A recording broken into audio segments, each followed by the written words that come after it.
আসসালামু আলাইকুম সবাইকে। সবার কি খবর? আহ ঈদের ছুটি শুরু হয়ে যাবে। ঈদের ছুটির আগে আজকে তোমাদের সাথে শেষ ক্লাস। এরপরে তোমরা আনন্দ করবা। তারপরে তো তোমাদের আর কি সামনের বছর আনন্দ নাই। কারণ 26-এর পরীক্ষা হচ্ছে জুলাইয়ের 2 তারিখ। তো তোমাদের ইমিডিয়েট সিনিয়র যারা আছে ওদের তো ঈদের ছুটি বলতে কিছু নাই। হ্যাঁ, ওরা পড়াশোনা করতেছে, পড়াশোনা নিয়ে ওরা টেনশনে আছে। তো তোমাদের সময় আছে আরো। আরো তোমরা হচ্ছে 1 বছর পাবা, 1 বছরের থেকে কম পাবা। কিন্তু ঈদের ছুটি নষ্ট হবে না তোমাদের। এইচএসসি 26রা তো টেনশন করতেছে ঈদের ছুটিতে। ছুটির কোনো আমেজ নাই, শুধু পড়াশোনা, পরীক্ষার টেনশন।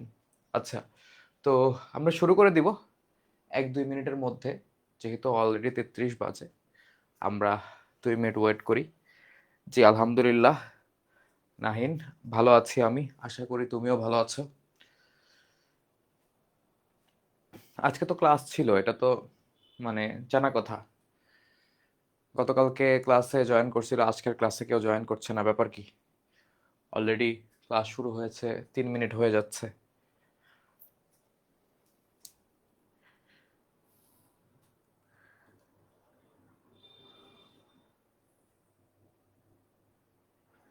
হ্যালো, ফেসবুক থেকে তোমরা জয়েন করো আস্তে ধীরে। আর ওয়েব অ্যাপ থেকেও তোমরা জয়েন করো। আমরা হচ্ছে 35-এ ক্লাস শুরু করে দিব। 35-এ ক্লাস শুরু করে দিব। আজকে হচ্ছে আমরা প্রায় 70%, 75% হচ্ছে এই গদ্যটা শেষ হয়ে যাবে আজকের ক্লাসের পরে। এবং তারপরে বাকিটা হচ্ছে আমরা 3 নাম্বার পর্বে শেষ করব। এবং 3 নাম্বার পর্বে বাকিটা শেষ করার সাথে সাথে এমসিকিউ, সিকিউ, হ্যাঁ, এগুলোও দেখে নিব শেষ ক্লাসে। এই গদ্যটা ইম্পর্টেন্ট। এই গদ্যটা তোমাদের এইচএসসির জন্য ইম্পর্টেন্ট, অ্যাডমিশনের জন্য ইম্পর্টেন্ট। এখানে অনেক তথ্য আছে, অনেক শব্দ আছে, অনেক লাইন আছে। এগুলোর মিনিং, অর্থ না জানলে পরে সমস্যায় পড়তে হবে। বোঝা গিয়েছে? তো সবাই আশা করি ঠিক মতো দেখতে পাচ্ছ, শুনতে পারছো। ওকে, আমরা শুরু করে দিই, হ্যাঁ, দেরি না করি। তো দেখো, আমরা লাস্ট ক্লাসে ছিলাম হচ্ছে এই পর্যন্ত, যে তিনি অনেক ভাষার পাণ্ডিত্যের দাবি করে বেতারে চাকরি পেয়েছেন। মানে ওই যে সরকারি যে লোক, সরকারি অফিসার, হ্যাঁ, সে তো আসলে মিথ্যা কথা বলে চাকরি পেয়েছে বেতারে বা রেডিওতে। তো এখন যখন তাকে জিজ্ঞাসা করা হচ্ছে বিভিন্ন ভাষার ব্যাপারে, সে ঠিক মতো বলতে পারতেছে না, কারণ সে জাস্ট চাকরি পাওয়ার জন্য মিথ্যা কথা বলছে। সে জাস্ট চাকরি পাওয়ার জন্য মিথ্যা কথা বলছে, বাট আসলে সে অনেক ভাষা জানে, ব্যাপারটা এরকম না। সে আসলে ভাষা পারে না। কয়েকটা হচ্ছে ফরাসি ভাষায় 5-6টা শব্দ জানে, তারপরে উর্দু বলা শুরু করে। প্রথমে ইংরেজি বলে, ইংরেজি যদি মানুষ না বোঝে সে হচ্ছে ফরাসি বলে, ফরাসি না বুঝলে উর্দু বলে। উর্দু যদি কেউ না বোঝে এমনটা ভাব নেয় যে সে নিজে পারে, বাট যে শুনতেছে সে হচ্ছে অশিক্ষিত। এখন দেখো, বাসের পেটে একপাল কাবুলি ব্যবসায়ী। এখন বাসের পেট মানে কি? বাসের ভেতরে, বাসের মধ্যে একপাল কাবুলি ব্যবসায়ী, মানে কাবুলের যে ব্যবসায়ী। ছোটবেলায় তোমরা কাবুলিওয়ালার কাহিনী শুনছো। এরা হচ্ছে এরকম কি করতো, এরা হচ্ছে তোমার ব্যবসা কাজে বিভিন্ন জায়গায় চলে যেত। ভারতের বিভিন্ন জায়গায় হচ্ছে এরা চলে আসতো ব্যবসার কাজে। ব্যবসা বলতে কি, এরা জিনিসপত্র বিক্রি করতো। বিভিন্ন জায়গা থেকে জিনিসপত্র এনে সেগুলো সে হচ্ছে বিক্রি করতো ভারতের বিভিন্ন জায়গায়। তো একপাল কাবুলি ব্যবসায়ী, মানে ধরো এরা ব্যবসা শেষ করে যাচ্ছে, বা হচ্ছে জিনিসপত্র কিনে কাবুলে নিয়ে যাচ্ছে কাবুলে বিক্রি করার জন্য। বুঝতে পারছো? জিনিসপত্র নিয়ে কাবুলে যাচ্ছে কাবুলে বিক্রি করার জন্য, দুইটার একটা হতে পারে। বাসের পেটে একপাল কাবুলি ব্যবসায়ী। পেশোয়ার থেকে, দেখো যে জিনিসটা যেটা বললাম, যে তারা হয়তো জিনিসপত্র কিনে নিয়ে হচ্ছে যাচ্ছে কাবুলে বিক্রি করার জন্য। মানে দেখা যায় না, যে ধরো যারা দোকান চালায়, ধরো কাপড়ের দোকান, তো নিউ মার্কেট থেকে কাপড় কিনে নিয়ে আসে বা ইসলামপুর থেকে কাপড় কিনে নিয়ে আসে, তারপরে সেগুলা নিজের দোকানে সেল করে, এরকম। তারা পেশোয়ার থেকে সিগারেট কিনেছে, সিগারেট, গ্রামোফোন। গ্রামোফোন তো তোমরা দেখছো, ঠিক আছে? গ্রামোফোন দেখতে অনেকটা ওই যে দেখো এরকম সিডি, সিডি বা হচ্ছে ডিস্ক হচ্ছে ঘুরতে থাকে একটা তোমার, মানে একটা জিনিস হচ্ছে ওইটার উপর লাগাইতে হয়, তারপর হচ্ছে ওটা ঘুরতে থাকে। আর যে সাউন্ডটা বের হয় হচ্ছে একটু ফুলের মতো ডিজাইনের একটা নলের মতো জিনিস দিয়ে হচ্ছে সাউন্ড বের হয়।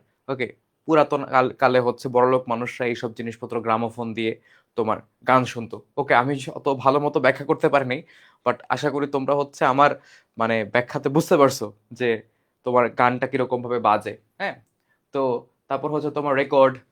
রেকর্ড মানে হচ্ছে বিভিন্ন ধরনের সিডি, বা হচ্ছে ধরো সিডি তো তখন ছিল না, মানে তখন হচ্ছে তোমার ছিল হচ্ছে টেপ, মানে যে টেপ দিয়ে হচ্ছে মানুষজন গান শুনতো, ঠিক আছে? তো প্লেট বাসন, ঝাড় লণ্ঠন তোমরা দেখছো, মসজিদে দেখা যায় বা হচ্ছে একটু অবস্থা সম্পন্ন মানুষের বাসায় দেখবে এরকম ঝুলে থাকে। মানে তোমার ছাদের সাথে, মানে তোমার যে হচ্ছে ছাদের সাথে হচ্ছে ঝুলে থাকে, ঝুলিয়ে দেওয়া হয়, অনেক লাইট থাকে, ঠিক আছে, এটা ঝুলে থাকে এবং হচ্ছে সেখানে লাইট জ্বললে ঘরটা আলোকিত হয় আর কি, এক কথায়। তো এটা হচ্ছে তোমার কি, এটা হচ্ছে তোমার ঝাড় লণ্ঠন। ওকে। তো তারপরে কি আছে দেখো, তারপরে আছে হচ্ছে তোমার বিজলি বাতির সাজ সরঞ্জাম। বিজলি বাতি মানে হচ্ছে ইলেকট্রিক বাল্ব, ইলেকট্রিক লাইট, এগুলার বিভিন্ন ধরনের হচ্ছে জিনিসপত্র, বিভিন্ন ধরনের লাইট বা হচ্ছে ইলেকট্রিক জিনিসপত্র। তখন এগুলো অনেক বেশি অ্যাভেলেবেল ছিল না, ঠিক আছে, অনেক কম অ্যাভেলেবেল ছিল এবং মানুষ এগুলো কম কিনতো। কেতাব পুঁথি মানে হচ্ছে বই, ছোট ছোট বইপত্র ইত্যাদি, ঠিক আছে। এক কথায় দুনিয়ার সব জিনিস কিনে নিয়ে যাচ্ছে, মানে এরা সব নিয়ে যাচ্ছে, কাবুলে নিয়ে বিক্রি করবে, ঠিক আছে। বাদ বাকি প্রায় সবকিছুই আমদানি করতে হয় হিন্দুস্তান থেকে, ঠিক আছে। কিছুটা রুশ থেকে আসে। হিন্দুস্তান মানে তো বুঝছো, ভারত উপমহাদেশকে বোঝানো হচ্ছে। মানে তোমার ভারত উপমহাদেশের থেকে বেশি ইম্পর্টেন্ট হচ্ছে এই জায়গায় আজকের দিনের যে ভারত, সেই ভারতকে বোঝানো হচ্ছে হিন্দুস্তান বলতে, ঠিক আছে। আজকের দিনের যে ভারত, সেই ভারতকে বোঝানো হচ্ছে হিন্দুস্তান বলতে। তো বলতেছে যে এখানে কিছুটা আনতে হয়, বাদ বাকি জিনিসপত্র আমদানি। আমদানি মানে হচ্ছে তোমার ইম্পোর্ট করা, মানে অন্য জায়গা থেকে নিয়ে আসা। হিন্দুস্তান থেকে আমদানি করতে হয়, কিছুটা রুশ থেকে, রাশিয়া থেকে হচ্ছে কিছু আমদানি করতে হয়, ঠিক আছে। এসব তথ্য জানবার জন্য আফগান সরকারের বাণিজ্য প্রতিবেদন পড়তে হয় না। বাণিজ্য প্রতিবেদন মানে কি? এই বাণিজ্যের একটা রিপোর্ট। দেখবা সরকার, বিভিন্ন দেশের সরকার এরকম রিপোর্ট দেয়, যেরকম তোমার অর্থনীতির রিপোর্ট থাকে, অর্থনৈতিক সমীক্ষা থাকে, বাংলাদেশ সরকারি কত কিছু বের করে। এগুলা পড়লে ধরো যারা বাংলাদেশি না তারা বুঝতে পারে বা জানতে পারে যে ও আচ্ছা, ঠিক আছে, তার মানে হচ্ছে বাংলাদেশে এই জিনিসপত্রগুলো উৎপন্ন হয়, এই জিনিসপত্রগুলো বাংলাদেশ বিক্রি করে বা এই জিনিসপত্রগুলো বাইরে থেকে কিনে আনে, একটা আইডিয়া নিতে পারে। বাট সেটার জন্য হচ্ছে তোমার এই যে, মনে করো যে কোনটা কোন জায়গা থেকে আসে, এই কোনটা কোন জায়গা থেকে আসে এটা জানার জন্য আসলে কোনো পুস্তক বা হচ্ছে রিপোর্ট পড়তে হয় না, কোনো রিপোর্ট পড়তে হয় না, সেটাই বলছে দেখো, যে আফগান সরকারের বাণিজ্য প্রতিবেদন এই জন্য পড়তে হয় না, ঠিক আছে। কাবুল শহরে একটা চক্কর মারলেই হয়, মানে কাবুল শহরে তুমি যদি একটা চক্কর মারো, একবার কাবুল শহরটা ঘুরে আসো, তাইলে তুমি বুঝে যাবা যে এখানে কি পাওয়া যায় না পাওয়া যায়, কোনটা কোত্থেকে আসে। তার মানে এরা হচ্ছে পেশোয়ার থেকে জিনিসপত্র কিনে, তোমার ভারত থেকে, হিন্দুস্তান থেকে কিনে, তারপরে কি কিনে, তোমার হচ্ছে রাশিয়া থেকে বাকি জিনিসপত্রগুলো হচ্ছে আনে। তো এখন তোমরা বলতে পারো যে ভাই, উনি তো মানে এই জিনিসটা লিখছে, উনি কেমনে জানলো যে কাবুল শহরে কি পাওয়া যায় কি পাওয়া যায় না? ব্যাপারটা খুবই সিম্পল। উনি কাবুলে যখন গেছে, কাবুলে গিয়ে তিনি থাকা শুরু করছেন, কাবুলে থাকা শুরু করার পরে তিনি সেই জায়গাতে মানে তার কাজ করতেন, তো তিনি কাবুলে অনেকদিন থাকছেন। তো ব্যাপারটা এরকম না যে তিনি হচ্ছে যেতে যেতে লিখেছেন, ব্যাপারটা ভ্রমণ কাহিনীটা এরকম না, তিনি যেতে যেতে লিখেছেন, তিনি ওইখানে গিয়ে কোনো এক সময় লিখেছেন। তো ততদিনে তিনি জানতেন, তিনি কাবুলের ব্যাপারে অলরেডি ততদিনে এনাফ জানেন যে কোথায় কি পাওয়া যায় না পাওয়া যায়। দেখো, সেসব পরের কথা। এখন পেশোয়ার থেকে জমরুদ দুর্গ 10.5 মাইল সমতল ভূমি, ঠিক আছে। 10.5 মাইল সমতল ভূমি, দেখো মানে কি, 10.5 মাইল দূরে পেশোয়ার থেকে 10.5 মাইল। আমরা জানি 1.61 কিলোমিটারে 1 মাইল হয়। ওকে, 1.5 কিলোমিটারের চেয়েও বেশি। তো জমরুদ দুর্গ হচ্ছে, তোমরা তো দুর্গ বা ক্যাসেল এই জিনিসপত্রটা তোমরা জানো, ঠিক আছে। মানে দেখো না, ওই যে তোমার প্রাসাদ বা হচ্ছে তোমার দুর্গ, এগুলো আর কি, এক কথায়। তো এই যে তোমার জমরুদ দুর্গ হচ্ছে পেশোয়ার থেকে 10.5 মাইল দূরে একটা দুর্গ, ঠিক আছে। ওই জমরুদ দুর্গ পর্যন্ত তোমার রাস্তাটা হচ্ছে কি, রাস্তাটা হচ্ছে তোমার সমতল ভূমি, মানে সমান রাস্তা। ওইটার কোনো প্যারা নাই, মানে ওইখান দিয়ে হচ্ছে গাড়ি চললে কষ্ট হয় না, যাত্রীদের কষ্ট হয় না, গাড়িরও কষ্ট হয় না, ঠিক আছে।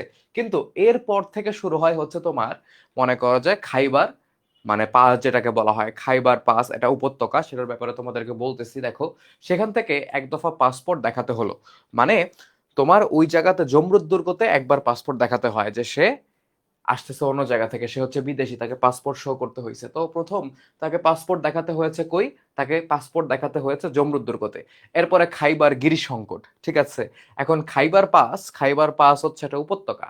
উপত্যকা মানে হচ্ছে দুই পাহাড়ের মাঝখানের জায়গা, ঠিক আছে। উপত্যকা মানে হচ্ছে দুই পাহাড়ের মাঝখানে জায়গা। ধরো এই যে একটা পাহাড়, ঠিক আছে, তারপরে ধরো হচ্ছে এখানে একটু গ্যাপ, আবার এই জায়গা থেকে হচ্ছে তোমার একটা পাহাড়।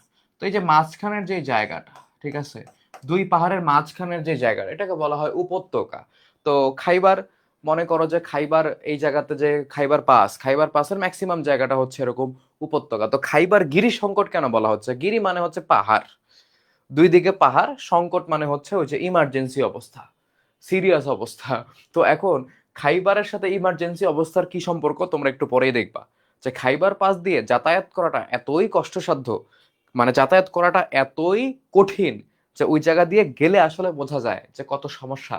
তো ওই যে খাইবার পাসের যে জায়গাটা, এখান দিয়ে যাতায়াতটা সমস্যাপূর্ণ, এই জন্য ওই জায়গাটাকে বলা হচ্ছে কি, আমাদের লেখক তো একটু ফানি ওয়েতে সবকিছু হচ্ছে প্রকাশ করেন, তিনি বলছেন যে খাইবার গিরিসংকট। এখন এই খাইবার খাইবার বলতেছি, এটা আসলে কি? পাকিস্তান থেকে আফগানিস্তানে ঢুকতে হয় খাইবার পাস দিয়ে, পাকিস্তান থেকে আফগানিস্তানে ঢুকতে হয় খাইবার পাস দিয়ে। এখন শুধুমাত্র এই খাইবার পাস কিন্তু নতুন জিনিস না, এটা হচ্ছে অনেক পুরাতন জিনিস। ইভেন তোমার হচ্ছে আলেকজান্ডার দ্য গ্রেট, তারপর হচ্ছে চেঙ্গিস খান, এরা দেখা গেছে হচ্ছে তোমার এই যে দক্ষিণ এশিয়ায় প্রবেশ করেছে এই খাইবার পাস দিয়ে। এই খাইবার পাসের ভিতর দিয়ে হচ্ছে তোমার মনে করো এরা প্রবেশ করেছে, বুঝতে পারছো? তো এই তারপরে হচ্ছে খাইবার গিরিসংকট, মানে এই যে 10.5 মাইল রাস্তা যে ছিল সমতল ভূমি, এটাই একটু রিল্যাক্সিং রাস্তা ছিল, মানে এই রাস্তা দিয়ে একটু মনে করো যে রিল্যাক্সে আসা গেছে। এরপর থেকে শুরু হবে খাইবার পাস। আর খাইবার পাসের রাস্তা তোর যেমন তেমন, ওই জায়গার পরিবেশটা হচ্ছে অনেক বেশি তোমার কঠিন। চলো আমরা দেখবো 4 নম্বর পার্ট থেকে সেটা আসলে কিরকম। বলতেছে দেখো, দুদিকে 1000 ফুট উঁচু পাথরের ন্যাড়া পাহাড়। তো দুই দিকে হচ্ছে, তোমাদের বললাম না যে দুই পাহাড়ের মাঝখানের জায়গা, দুই দিকেই হচ্ছে পাহাড়, খাইবার পাসের দুই দিকে পাহাড়, এবং 1000 ফুট উঁচু, মানে হাজার হাজার ফুট উচ্চতা হচ্ছে এই পাহাড়গুলার, মানে অনেক উঁচু উঁচু হচ্ছে এক একটা পাহাড়। এবং ন্যাড়া পাহাড় বলতেছে, ন্যাড়া মানে কি? আমরা যে বলি না নাইরা, ন্যাড়া বা নাইরা, নাইরা মানে কি? যার মাথায় চুল নাই, টাক। তো ন্যাড়া পাহাড় মানে কি? যেই পাহাড় শুধুমাত্র শিলা দিয়ে তৈরি, যেটাকে তোমরা পাথর বলো, বাট এটা আসলে পাথর না, এটাকে শিলা বলে। তো পুরাটা পাহাড় হচ্ছে ধরো শিলা দিয়ে তৈরি, এটার কোনো গাছপালা নাই, মানে ওই পাহাড়ের গায়ে কোনো গাছপালা নাই, কোনো সবুজের সমারোহ কিচ্ছু নাই। আমরা তো বাংলাদেশের পাহাড়গুলা দেখছি, এখানে গাছপালা আছে, কিন্তু এই যে হচ্ছে এগুলো হচ্ছে ন্যাড়া পাহাড়, কোনো গাছপালা নাই, তাই এগুলাকে ন্যাড়া বলা হচ্ছে। মাঝখানে খাইবার পাস, মাঝখান দিয়ে খাইবার পাস গেছে, এই যে ছবি এঁকে দেখাইলাম এরকম একজোড়া রাস্তা একে বেঁকে একে অন্যের গা ঘেঁষে চলছে কাবুলের দিকে, ঠিক আছে? মানে একজোড়া রাস্তা, একসাথে কয়টা রাস্তা? দুইটা রাস্তা একে বেঁকে একদম কাবুলের দিকে চলে গিয়েছে। এখন দুই পাহাড়ের মাঝখানে তো একদম সমান সোজা লম্বা রাস্তা হবে এরকম না, আঁকা বাঁকা রাস্তা হবে এরকম এরকম এরকম এরকম এরকম, ঠিক আছে? পাহাড়ি রাস্তাগুলো তো তোমরা দেখছোই। তো বলতেছে যে একে অন্যের গা ঘেঁষে চলে গিয়েছে, কাছাকাছি পাশাপাশি দুইটা রাস্তা, একদম কাবুলের দিকে ওই রাস্তাগুলো চলে গেছে। কয়টা রাস্তা ছিল? দুইটা। এক রাস্তা মোটরের জন্য, মানে একটা রাস্তা হচ্ছে কি ওই জায়গাতে তোমার গাড়ি, মোটর গাড়ি যেমন হচ্ছে বাস বা অন্য কোনো গাড়ি যদি থাকে সেগুলোর জন্য।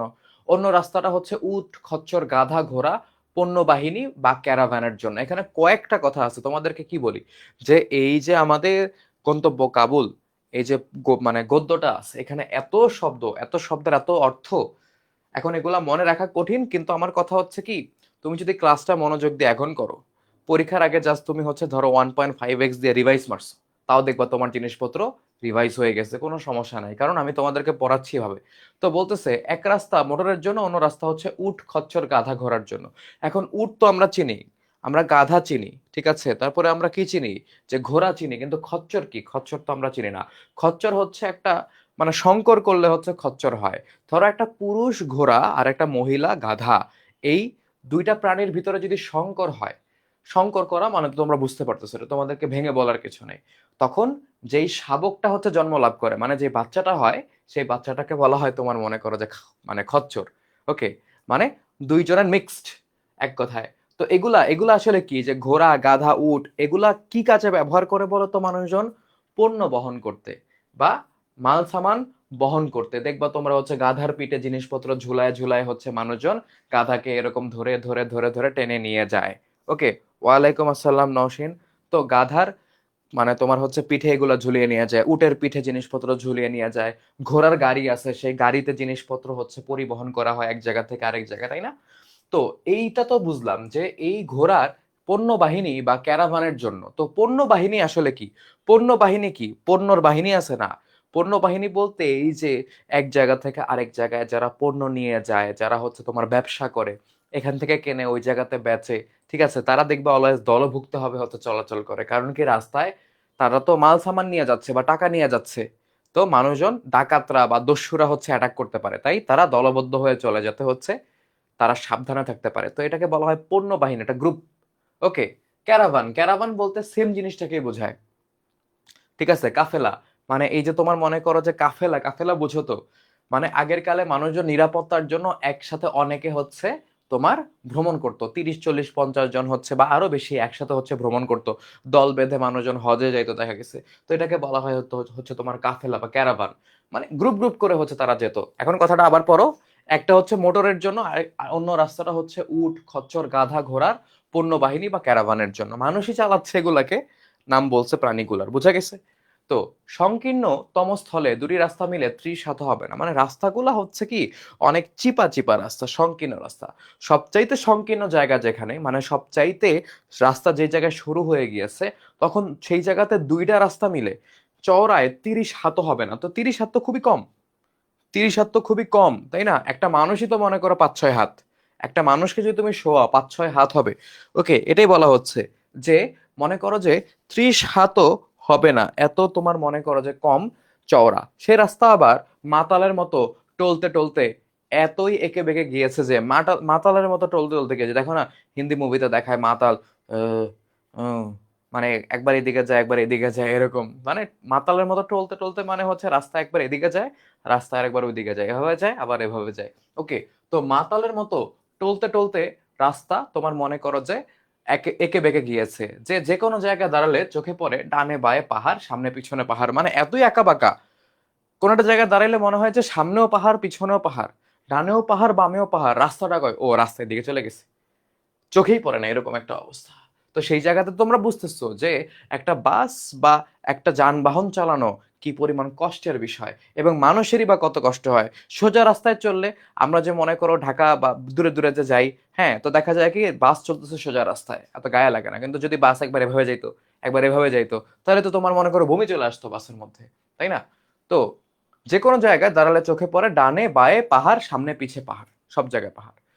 এরপরে আরো কিছু কথা আছে, এই জায়গার মিনিংটা আমাদের একটু কষ্ট করে বুঝতে হবে, হ্যাঁ? দেখো একটু, দ্বিপ্রহর সূর্য সেই নরককুণ্ডে সোজা নেমে এসেছে। দ্বিপ্রহর মানে কি? দুপুরবেলা। ঠিক আছে, দ্বিপ্রহর মানে কি? দুপুরবেলা। তো দ্বিপ্রহর সূর্য, সূর্য মানে কি? তোমার সূর্য মানে তো জানোই। এই নরককুণ্ডে সোজা নেমে এসেছে, নরককুণ্ড বলতে আসলে বোঝানো হয়েছে কি, ধরো এই যে চারদিকে হচ্ছে পাহাড়, চারদিকে পাহাড়, হ্যাঁ, আর এই পাহাড়ের মাঝখানে যে হচ্ছে ফাঁকা জায়গাটা, সেই ফাঁকা জায়গা দিয়ে তাদের রাস্তা, এটার উপরে সূর্যের আলো পড়তেছে। মানে চারদিকে পাহাড় হওয়ার জন্য মনে করো একটা বদ্ধ অবস্থা এখানে, বদ্ধ অবস্থা মানে আটকানো একটা অবস্থা, প্রচুর গরম, প্রচুর গরম, প্রচুর তাপ, প্রচুর গরম। এই জন্য বলতেছে ওই জায়গাটাকে নরককুণ্ড। নরকে কি থাকে? নরকে থাকে হচ্ছে তোমার আগুন। তো সেই জন্য এটাকে বলা হচ্ছে কি নরককুণ্ড, অনেক গরম। তো বলছে যে দ্বিপ্রহর সেই সেই সূর্য সেই নরককুণ্ডে সোজা নেমে এসেছে, মানে দুপুরবেলা ওই নরককুণ্ডে সূর্য একদম স্ট্রেইট তাপ দিচ্ছে, প্রচুর গরম। তাই নিয়ে চতুর্দিকের পাহাড় যেন লোফালুফি খেলছে, মানে সূর্যটাকে নিয়ে যেন চতুর্দিকের পাহাড় লোফালুফি খেলছে। লোফালুফি মানে কি? মানে ছোটবেলা, মানে বাচ্চারা, ছোট বাচ্চারা যেরকম বল খেলে না, যে লোফালুফি মানে হচ্ছে এই একজনকে তোমার মনে করো যে মারে, সে লুফে নেয়। ঠিক আছে, লুফে নেয় মানে কি ক্যাচ করে আবার আরেকজনকে দেয়, সে হচ্ছে লুফে নেয়, মানে ক্যাচ ক্যাচ খেলতেছে আর কি, এক কথায় ছোটবেলায় এগুলো আমরা খেলছি বল দিয়ে একজন একজনের সাথে। তো বলতেছে যে সূর্যটাকে নিয়ে পাহাড়গুলো যেন লোফালুফি খেলছে। মানে জিনিসটা চিন্তা করো, বাস্তব চলতেছে। তো দেখা যায় কি সূর্য একবার এক পাহাড়ের আড়ালে লুকাচ্ছে, আবার সূর্যকে দেখাচ্ছে, আবার এটা পাহাড়ের আড়ালে ঢাকা পড়ছে, আবার সূর্য লুকাচ্ছে, এরকম মনে হচ্ছে কি পাহাড়গুলা লোফালুফি খেলতেছে সূর্যটাকে নিয়ে, সূর্যটা বল। কথাটা বুঝতে পারছো? মানে সহজ ভাষায়, সূর্য একটু দেখা যাচ্ছে পাহাড়ের আড়ালে চলে যাচ্ছে, আবার দেখা যাচ্ছে একটু, আবার পাহাড়ের আড়ালে চলে যাচ্ছে একটু, এরকম। তো মনে হচ্ছে কি পাহাড়গুলো সূর্যটাকে নিয়ে লোফালোফি খেলছে।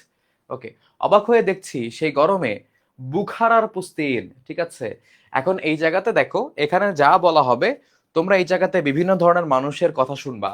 এই মানুষগুলোর ব্যাপারে এখানে বলা হয়েছে কেন? ভিন্ন সংস্কৃতির ব্যাপারে আমাদেরকে জানানোর জন্য। ঠিক আছে, মানে এক একটা সংস্কৃতি, এক একটা সংস্কৃতির মানুষের চেহারা এক এক রকম, পোশাক আশাক একরকম, কথাবার্তা একরকম, খাবার দাবার একরকম, তাই না? বাট সবার সংস্কৃতি সুন্দর, কারো সংস্কৃতিকেই ছোট করে দেখার সুযোগ নাই। তো দেখো, অবাক হয়ে দেখছি সেই গরমে, মানে এই গরমের মধ্যে এত গরম, বুখারার পুস্তিন ব্যবসায়ীরা। এখন আগে কথাটা দেখি যে বুখারার পুস্তিন ব্যবসায়ীরা 2 ইঞ্চি পুরো লোমলা চামড়ার ওভারকোট গায়ে দিয়ে খচ্চর খেদিয়ে খেদিয়ে ভারতবর্ষের দিকে চলছে। এখন তারা কি ভারতবর্ষের দিকে যাচ্ছে? না, তারা যাচ্ছে ভারতবর্ষের উল্টা দিকে। তারা আসছে ভারতবর্ষ থেকে, তারপরে পেশোয়ারে ছিল, পেশোয়ার থেকে এখন বাসে কাবুলের দিকে যাচ্ছে, তাই না?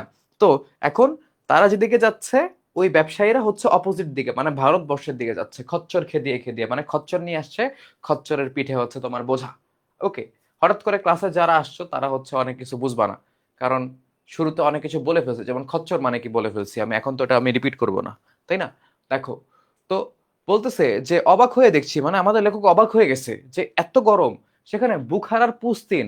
বুখারা হচ্ছে উজবেকিস্তানের একটা শহরের নাম। উজবেকিস্তান কি, উজবেকিস্তান একটা দেশের নাম, সেই একটা জায়গার নাম হচ্ছে বুখারা।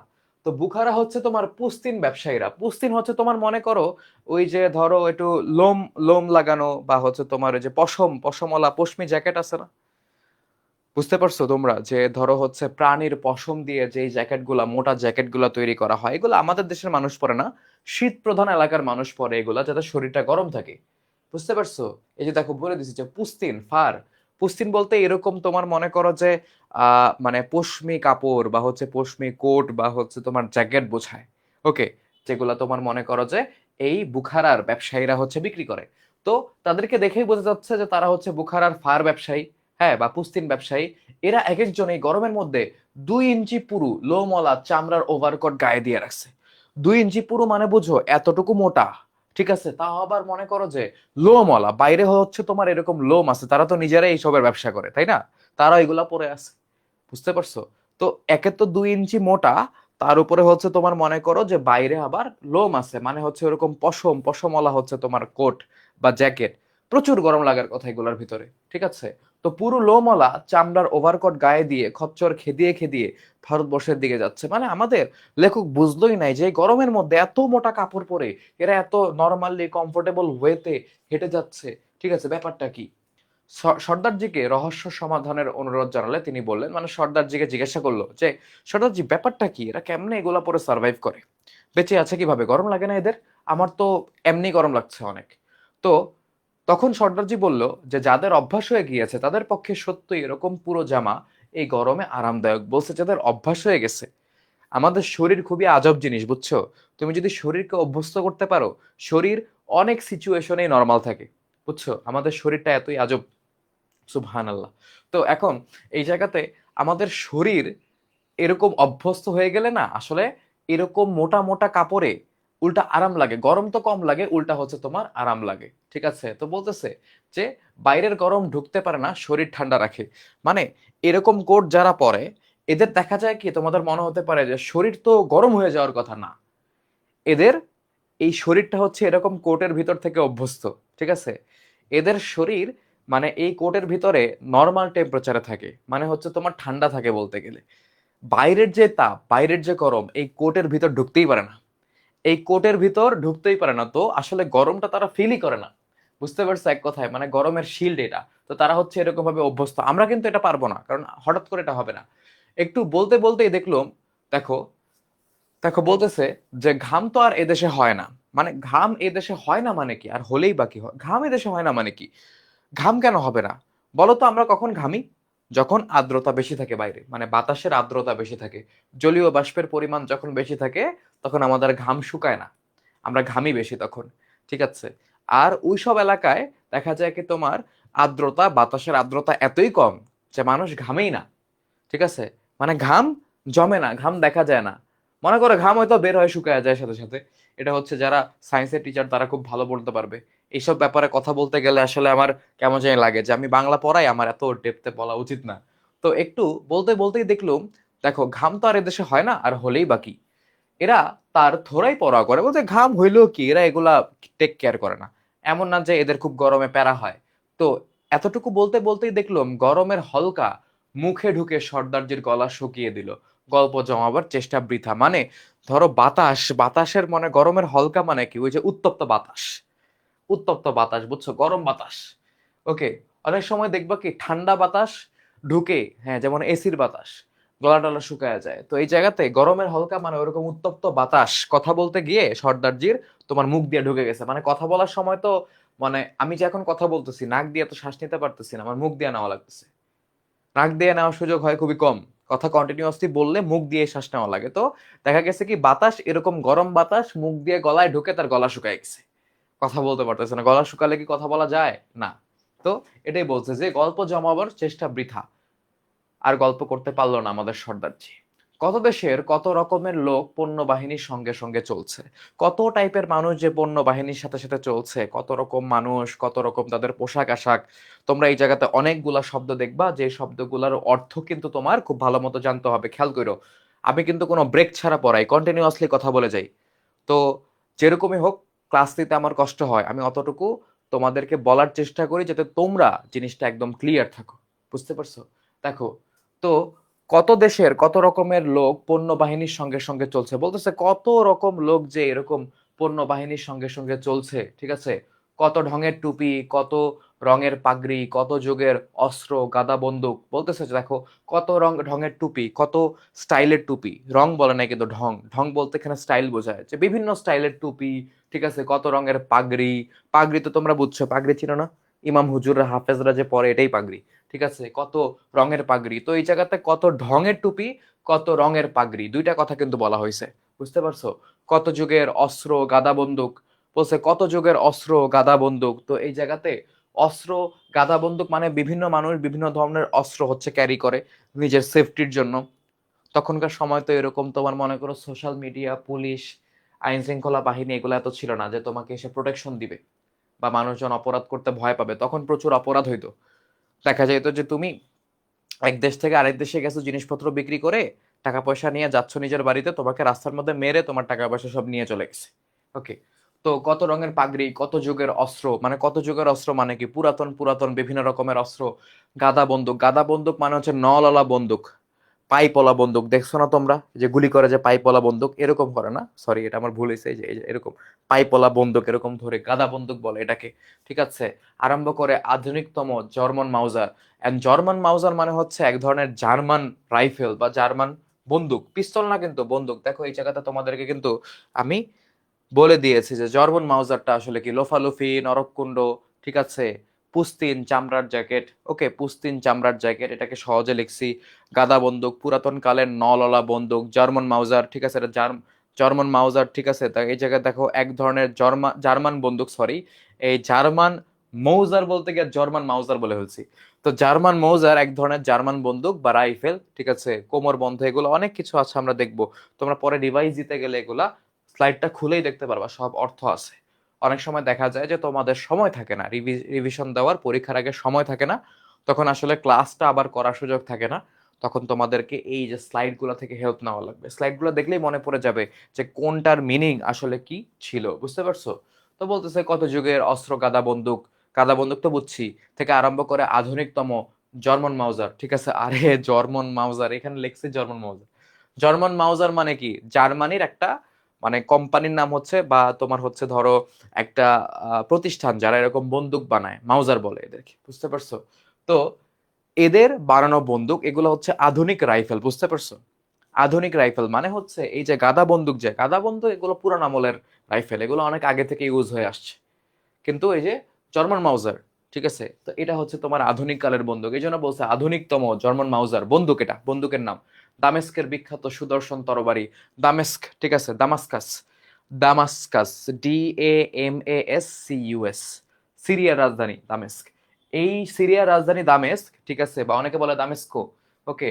তো এটা হচ্ছে তোমার ধর্মীয় দিক থেকে, মানে ইসলাম ধর্মের ধর্মীয় দিক থেকে বলো, সাংস্কৃতিক দিক থেকে বলো, খুবই গুরুত্বপূর্ণ একটা শহর। তো দামেস্কের বিখ্যাত সুদর্শন তরবারি, মানে দামেস্কের এক ধরনের তরবারি আছে, তলোয়ার আছে, ঠিক আছে। এটা খুবই বিখ্যাত, ফেমাস।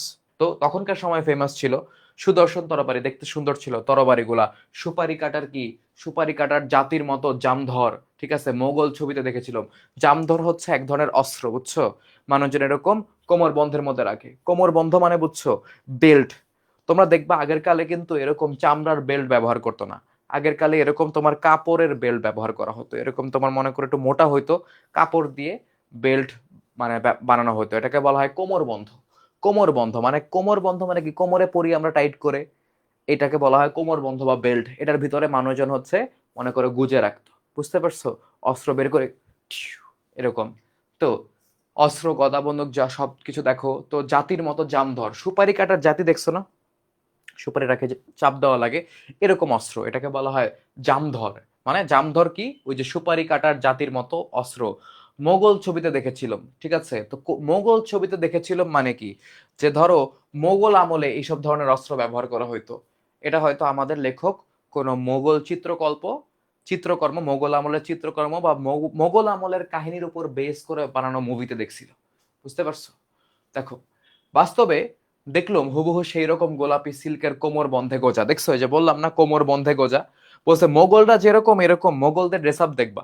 বা অনেকটা ধরো হচ্ছে ওই সুলতান সুলেমান যারা দেখছো, এরা দেখবা হচ্ছে মানুষজন এরকম তোমার এই যে ইয়ার মতো পরে, লম্বা জুব্বার মতো হচ্ছে পরে, তারপর এই যে এরকম তোমার বেল্টের মতো মোটা একটা বেল্ট, সেটা দিয়ে হচ্ছে আটকে রাখে। সেখানে এরা বিভিন্ন ধরনের ছোট ছোট ছুরি বা অস্ত্র এগুলো হচ্ছে রেখে দেয়।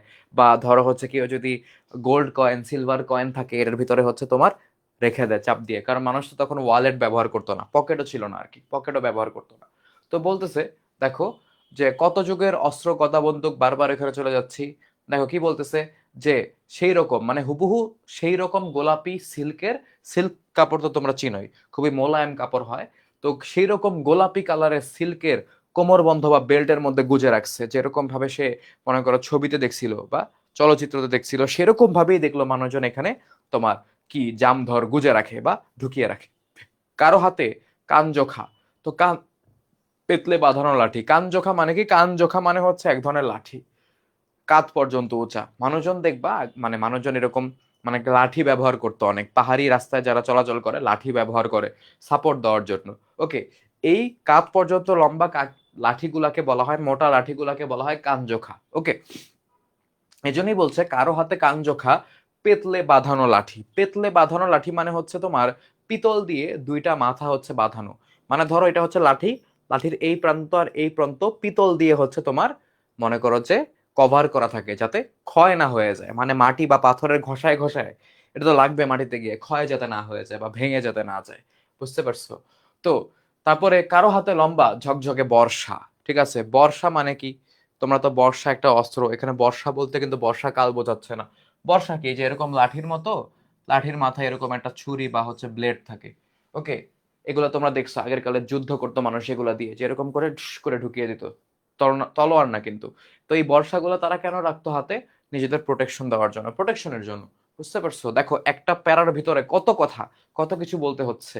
তো দেখো বলতেছে, তো পেতলে বাঁধানো লাঠি, কারো হাতে লম্বা ঝকঝকে বর্ষা, লম্বা বর্ষা, ঠিক আছে, এগুলো লম্বা হয়। আর ঝকঝকে মানে কি? এগুলা ব্লেড যেটা মানে ছুরি যেটা, যেটা হচ্ছে তোমার মানুষকে আঘাত করার জন্য যেটা লাগানো হয়, সেটা ঝকঝক করতে থাকে সূর্যের আলোতে। তারপর দেখো উটের পিঠে, উটের পিঠে কেন লেখছে এটা বুঝলাম না। ঠিক আছে, উট লেখা দরকার ছিল। তো উটের পিঠে পশমে রেশমে বোনা কত রঙের কার্পেট, মানে যে উটের পিঠে, ঠিক আছে, পশমে রেশমে বোনা কার্পেট, মানে তো বুঝছো যেগুলো হচ্ছে ফ্লোরে বেছানো হয়, অনেক টাইপের কার্পেট। এগুলা কোনোটা হচ্ছে তোমার রেশম দিয়ে তৈরি, কোনোটা কোনোটা হচ্ছে ধরো মানে কার্পেট দেখছো না, কার্পেটের উপরে এই যে পশম পশম কি যেন লাগানো থাকে, যাতে পা দিলে হচ্ছে তোমার মনে করো যে নরম লাগে। তো সেটাই বলা হচ্ছে যে তোমার উটের পিঠে পশমে রেশমে বোনা কত রঙের কার্পেট, কত আকারের সামোভার। সামোভার হচ্ছে পানির পাত্র। ঠিক আছে, পানির পাত্র, পানির পাত্র। দেখো এই জায়গাতে তোমাদেরকে লিখে দিছি মনে হয় সামোভার, সামোভার। এই যে দেখো রাশিয়ান গরম পানির পাত্র, মানে এটা একটা রাশিয়ান পাত্র, গরম পানির পাত্র, গরম পানি রাখার পাত্র সামোভার। এগুলা মানুষজন গরম পানি রাখার জন্য ব্যবহার করে, এগুলো বিক্রি হয়। ঠিক আছে, বস্তা বস্তা পেস্তা বাদাম, পেস্তা বাদাম তো চিনোই তোমরা, খাবারে দেয়, সেমাইয়ে দেয়, আখরোট খাবার। ঠিক আছে, তো ধরো হচ্ছে যে আখরোট পেস্তা বাদাম এগুলো কোথায় দেয়, যে কই জানি দেখছিলাম, ওই যে ঘরের বাজারের হানিনাট, হানিনাটের ভিতরে হচ্ছে এগুলো দেয়। বুঝছো? কিশমিশ, আলু বোখারা, কিশমিশ তো সবকিছুতেই দেয়। আলু বোখারা কিসের ভিতরে দেয় তোমরা জানো না? ছেলে মেয়ে সবাই জানো। ঠিক আছে, পোলাও রান্না করো, তেহারি, তেহারিতে আমি দিতে দেখি নাই। তারপর তোমার মনে করো যে আরে এটারে কি বলে, কাচ্চি, এগুলোর ভিতরে আলু বোখারা দেয় না? দেয়, খেতে মজা লাগে। ঠিক আছে, আলু বোখারা চলছে। ঠিক আছে, এগুলা নিয়ে যাচ্ছে মানুষজন বস্তায় বস্তায় করে, কারণ হিন্দুস্তানি খাবার যেরকম তোমার মনে করো যে কাবাব, কোরমা, পোলাও ইত্যাদিতে প্রচুর এগুলা ব্যবহার করা হয়। এখন হিন্দুস্তানি খাবারের সাথে তো আমাদেরও মিল আছে, আমরাও তো মনে করো পোলাও, কোরমা, কাবাব যাই বানাই না কেন এগুলা দিয়েই মানে বানাই। পোলাও বানালে দেখা যায় এটার ভিতরে কিশমিশ দেওয়া হয়, আলু বোখারা দেওয়া হয়, কাচ্চির ভিতর দেওয়া হয়, সেমাইয়ের মধ্যে বিভিন্ন ধরনের বাদাম দেওয়া হয়, দেওয়া হয় কিনা দেখছো না তোমরা? এমন তো না যে আমি বানায় বানায় বলতেছি, এগুলো সবই তোমরা জানো। তো বলতেছে যে আলু বোখারা চলছে হিন্দুস্তানি বিরিয়ানি, ঠিক আছে, পোলাওয়ের জৌলুস বাড়াবার জন্য। জৌলুস মানে হচ্ছে তোমার মনে করো যে সৌন্দর্য, জৌলুস মানে হচ্ছে তোমার মনে করো যে সৌন্দর্য। তো এগুলা কি করে? এগুলা তোমার মনে করো ব্যবহার না করলে কি মানে পোলাও টোলাও এগুলা রান্না হয় না হয়তো, বাট এগুলা দিলে কি হয়, এগুলা দিলে পোলাওয়ের স্বাদ বাড়ে, পোলাও মজাদার হয়। তো হিন্দুস্তানের বিরিয়ানি পোলাওয়ের জৌলুস বাড়াবার জন্য, মানে বিরিয়ানি পোলাও হিন্দুস্তানি খাবার, এগুলা এই খাবারগুলার সৌন্দর্য বা টেস্ট বাড়ানোর জন্য হচ্ছে এগুলা যাচ্ছে হিন্দুস্তানের দিকে, এগুলা নিয়ে হচ্ছে এই জায়গার ব্যবসায়ীরা বিক্রি করবে, মানুষ সেগুলা খাবারের মধ্যে ব্যবহার করে খাবারের সৌন্দর্য স্বাদ বৃদ্ধি করবে, এটাই। বস্তা বস্তা পেস্তা বাদাম তো গেলই, আরো চলেছে শুনতে পেলাম কোমর বন্ধের নিচে, বলছে যে আরো কিছু কিছু জিনিস কোমর বন্ধের ভিতরে যাচ্ছে, ওগুলা সিক্রেট, ওগুলা হচ্ছে সিক্রেট, আরো কিছু জিনিস যাচ্ছে কোমর বন্ধের নিচে গোপনে গোপনে, মাদক দ্রব্য, নেশাদ্রব্য, মাদক দ্রব্য, এগুলা ঠিক আছে। মাদক দ্রব্য নেশাদ্রব্য যে এখন অনেক বেশি চলে এরকম না, আগেও চলতো অনেক বেশি, আগে জাস্ট আইন কানুন ছিল না এগুলার জন্য, এখন তো আইন আছে। ওকে, তো দেখো কোমর বন্ধের নিচে এগুলো লুকায় লুকায় নিয়ে যায়। ইজরের ভাঁজে, ইজর হচ্ছে লুঙ্গির মতো এক ধরনের পোশাক, ওগুলার যে ভাঁজ কোমরের এখানে সেখানে লুকিয়ে লুকিয়ে নিয়ে যাওয়া হয়, মানে লুঙ্গির ভাঁজের মতো আর কি, বুঝতে পারছো? তারপর দেখো পুস্তিনের লাইনিং এর ভিতরে, পুস্তিনের লাইনিং মানে হচ্ছে ধরো পুস্তিন মানে জ্যাকেট, জ্যাকেটের ভাঁজ এগুলোর ভিতরে হচ্ছে তোমার মনে করো ঢুকিয়ে নিয়ে যাচ্ছে যাতে বাইরে থেকে না দেখা যায়, বুঝছো? তো এখন কথা হচ্ছে কি, এগুলো তাও ধরো হচ্ছে আগে আইন টাইন কম থাকলেও এগুলা ধরো বিভিন্ন জায়গায় এক দেশ থেকে আরেক দেশে ঢোকার সময় হচ্ছে চেক করে ঢুকতো, যে ঢোকানো হতো যে মাদক দ্রব্য নিয়ে যাচ্ছে কিনা কেউ। তো বলতেছে যে এগুলার ভিতরে কি কি আছে দেখো তো, আফিং আর হাসিস না কোকেইন, ঠিক আছে, না আরো কিছু, মানে এই ধরনের কিছু মাদক দ্রব্য নিয়ে যাওয়া হচ্ছে কোথায়, এই ধরনের কিছু মাদক দ্রব্য যাচ্ছে এই যে এই ক্যারাভান গুলার সাথে সাথে, সবাই চলেছে অতি ধীর অতি মন্থরে, অতি ধীরে অতি মন্থরে মানে কি, সবাই অনেক তাড়াতাড়ি অনেক স্লোলি স্লোলি হচ্ছে যাচ্ছে, কি করতেছে, অনেক অনেক স্লোলি স্লোলি, আস্তে আস্তে, মন্থর মানে হচ্ছে তোমার স্লো, ধীরে, আর ধীরে মানে তো ধীরেই, এভাবে হচ্ছে তারা যাচ্ছে কোন দিকে, তাদের নিজেদের গন্তব্যের দিকে। দেখো, এই পর্যন্ত কারো কোনো প্রশ্ন আছে?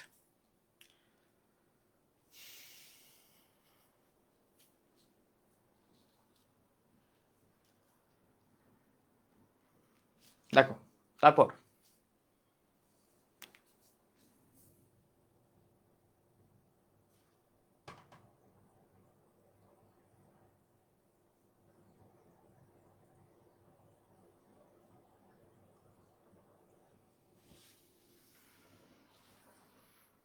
তারপর দেখো,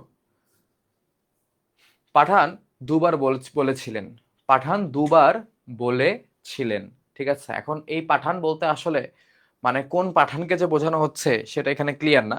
মোটামুটি ধরে নাও এই জায়গাতে আমাদের যার বাড়িতে আমাদের লেখক আতিথেয়তা গ্রহণ করেছিল তাকে বোঝানো হচ্ছে, কম বেশি আমার এটাই মনে হয়। আমি তৃতীয়বার সেই প্রবাদ শপথরূপে গ্রহণ করলাম, ঠিক আছে। হন্তদন্ত হওয়ার মানে শয়তানের পন্থায় চলা, হন্তদন্ত হওয়া মানে হচ্ছে তাড়াহুড়া করা, হন্তদন্ত হওয়া মানে হচ্ছে তাড়াহুড়া করা কোনো কিছুতে, মনে করো যে তাড়াতাড়ি করার চেষ্টা করা, সেটাকে হন্তদন্ত হওয়া বলা যায়, এই এখনই করতে হবে, এখনই করতে হবে, এখনই বলতে হবে, এখনই দিতে হবে, এরকম কিছু। তো হন্তদন্ত হওয়ার মানে হচ্ছে শয়তানের পন্থায়, পন্থা মানে হচ্ছে রাস্তা, শয়তানের রাস্তায় চলা, বুঝতে পারছো? তো আমি তৃতীয়বার সেই প্রবাদ শপথরূপে গ্রহণ করলাম, মানে বোঝানো হচ্ছে কি, যে পাঠান, পাঠান হচ্ছে তাকে দুইবার এটা বলেছিল, এবং অ্যাট দ্য সেম টাইম এই জায়গাতে তোমার মনে করো সে 3 নাম্বার বারে সেই প্রবাদ শপথ রূপে গ্রহণ করলো, ঠিক আছে। কেন? কারণ হচ্ছে তাড়াহুড়া করতে গিয়ে বিপদটা বাধে, আমাদের লেখকের মনে হয় যে এটা তাড়াতাড়ি করলে জিনিসটা ভালো হয়, তাড়াতাড়ি গেলে হয়তো সময়ের মতো সে কাবুলে পৌঁছাতে পারবে, কিন্তু সে কিছুক্ষণ পরে গিয়েই বললো, মানে বুঝলো যে আসলে মানে যে কোনো সময় দুর্ঘটনা ঘটতে পারে। কে বলে বিংশ শতাব্দীতে অলৌকিক ঘটনা ঘটে না? ঘটে। আমার সকল সমস্যা সমাধান করেই যেন ধরাম করে শব্দ হলো, ঠিক আছে। দেখো বলতেছে যে বিংশ শতাব্দীতে অলৌকিক ঘটনা ঘটে না, ঘটে, যে কোনো ধরনের ঘটনা ঘটতে পারে, ঠিক আছে। মানে যে কোনো ধরনের রিস্কি ঘটনা ঘটতে পারে, ধরো ওই যে খাইবার পাস, যে জায়গাটা খাইবার পাস কিন্তু রিস্কি জায়গা, কারণ দুই পাশের মানুষজন হচ্ছে রিস্কি। তোমাকে আইসে যে কোনো সময় দুই পাশের মানুষজন, মানে দুই পাশের মানুষজন বলতে মানে দুই দিকে, খাইবার বাসের দুই দিকে তো মানুষজন থাকে, অত ঘন বসতি না, বাট স্টিল মানুষজন তো থাকে, এরা কিন্তু খুবই উগ্র স্বভাবের। ওকে, এরা এসে তোমার মনে করো যে অ্যাটাক করে দিতে পারে তোমাকে। তো ওই মোমেন্টে যদি তোমার, ধরো তুমি একটা গাড়ির ভিতর আসো, সেই গাড়িটা ধরো নষ্ট হয়ে গেল, বা গাড়ির টায়ার হচ্ছে পাংচার হয়ে গেল, টায়ার ফুটে গেল, কি একটা অবস্থা বলো? মানে ওই সময় আসলে কি হওয়া যায়, মানে কি হবে, তোমার মাথার মধ্যে কি চলবে? একে তো তুমি এদিক দিয়ে যাতায়াত করো না, দ্বিতীয়ত তুমি একজন বিদেশি, তো তোমার মাথার মধ্যে ভয় ঢুকবে অবশ্যই যে কোনো দিক থেকে আমার উপর অ্যাটাক হতে পারে, আর আমি তো দুর্বল মানুষ, আমি নিজেকে প্রোটেক্ট করতে পারবো না। তো বলছে দেখো, আমি তৃতীয়বার সেই প্রবাদ শপথ রূপে গ্রহণ করলাম যে তাড়াহুড়া করা আসলে ঠিক না, শয়তানের রাস্তায় চলা, তাড়াহুড়া করা হচ্ছে শয়তানের কাজ। বুঝছো? তো কে বলে বিংশ শতাব্দীতে অলৌকিক ঘটনা ঘটে না? ঘটে। আমার সকল সমস্যা সমাধান করেই যেন ধরাম করে শব্দ হলো। আমার সকল সমস্যা তোমার হচ্ছে সমাধান করেই যেন হচ্ছে তোমার ধরাম করে একটা শব্দ হলো। মানে ধরো গাড়ি মোটামুটি তাড়াতাড়ি যাচ্ছিল, হঠাৎ করে সে, আমাদের মনে করো যে লেখক খুশি হয়েছে যে তাড়াতাড়ি যাচ্ছে, সময় মতো পৌঁছাতে পারবে, হঠাৎ করে একটা শব্দ হলো, ব্লাস্ট। ঠিক আছে, ধরাম করে একটা শব্দ হলো। কাবুলি তড়িৎ গতিতে চোখের ফেটা তুলে আমার দিকে বিবর্ণ মুখে তাকালো। কাবুলি মানে হচ্ছে ওই যে কাবুল বেতার কেন্দ্রের যে অফিসার, সেই তো কাবুলি, সেই তো কাবুল থেকে আসছে। সে চোখের ফেটা তুলে মানে হচ্ছে তোমার মনে করো যে চোখের ফেটা বলতে কি চোখটা এরকম খুলে, ঠিক আছে, খুবই করুণ দৃষ্টিতে আমাদের লেখকের দিকে তাকালো। মানে কোন একটা বড় অঘটন ঘটে গেছে। দেখো, বলতেছে যে গতিতে, তড়িৎ গতিতে চোখের ফেটা তুলে আমার দিকে বিবর্ণ মুখে তাকালো। বিবর্ণ মুখ মানে কি?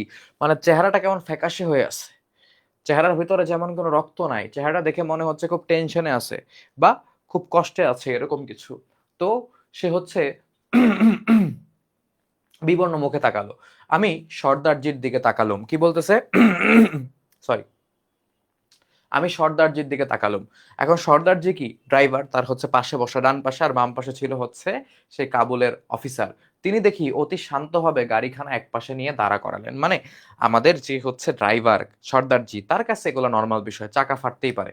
সে আস্তে আস্তে আস্তে গাড়িটাকে সাইড করে, মানে একটা টায়ার ফাটলে যে গাড়ি চলবে না ব্যাপারটা এরকম না, বাট গাড়িকে তুমি চালায় নিয়ে যেতে পারবে না।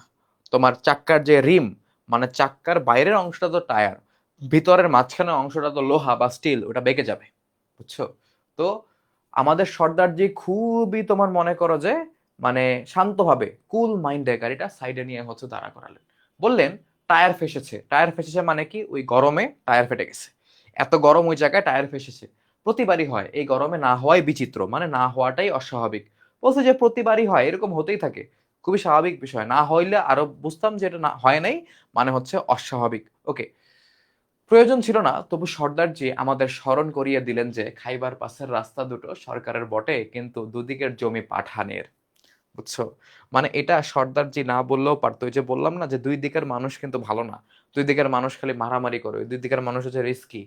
তো বলে যে হ্যাঁ ভাই জানি এই জায়গাতে বাঘ আছে বা এখানে ভূতের ভয় আছে, আমি জানি, এটা আমাকে মনে করায় দেওয়া দরকার নেই। কেন এটা মনে করায় দেওয়া লাগবে? আমি তো জানি এই জায়গাতে ভয় আছে, আবার বলার দরকারটা কি? তো এটাই হচ্ছে সর্দারজির আসলে দরকার ছিল না। তবু সর্দারজি তাদেরকে স্মরণ করিয়ে দিল যে খাইবার পাসের রাস্তা দুটো সরকারের বটে। মানে রাস্তা দুইটা সরকার বানিয়ে দিয়েছে, রাস্তা সরকারি, কিন্তু সরকারের রাস্তা হলেও দুদিকের যে জমি, ওই দুই দিকের জমি হচ্ছে পাঠানের। ঠিক আছে, দুই দিকের যে জমি, রাস্তা বাদে যে জমি আছে দুই সাইডে, দুই দিকে যতদূর যাওয়া যায় এটা হচ্ছে পাঠানের। সেখানে নেমেছো কি মরেছো, মানে ওই জায়গাটা নামলেই মায়ের শেষ। আড়ালে আবডালে পাঠান সুযোগের অপেক্ষায় ওত পেতে বসে আছে। ওত পেতে বসে থাকা মানে কি? একদম রেডি হয়ে বসে থাকা। ওই যে যেরকম দেখো না যে সিংহ হচ্ছে হরিণকে দেখলে যেরকম ওত পেতে বসে থাকে, এক দৃষ্টিতে তাকে তাকে রাখে যে কখন গিয়ে অ্যাটাকটা করবে।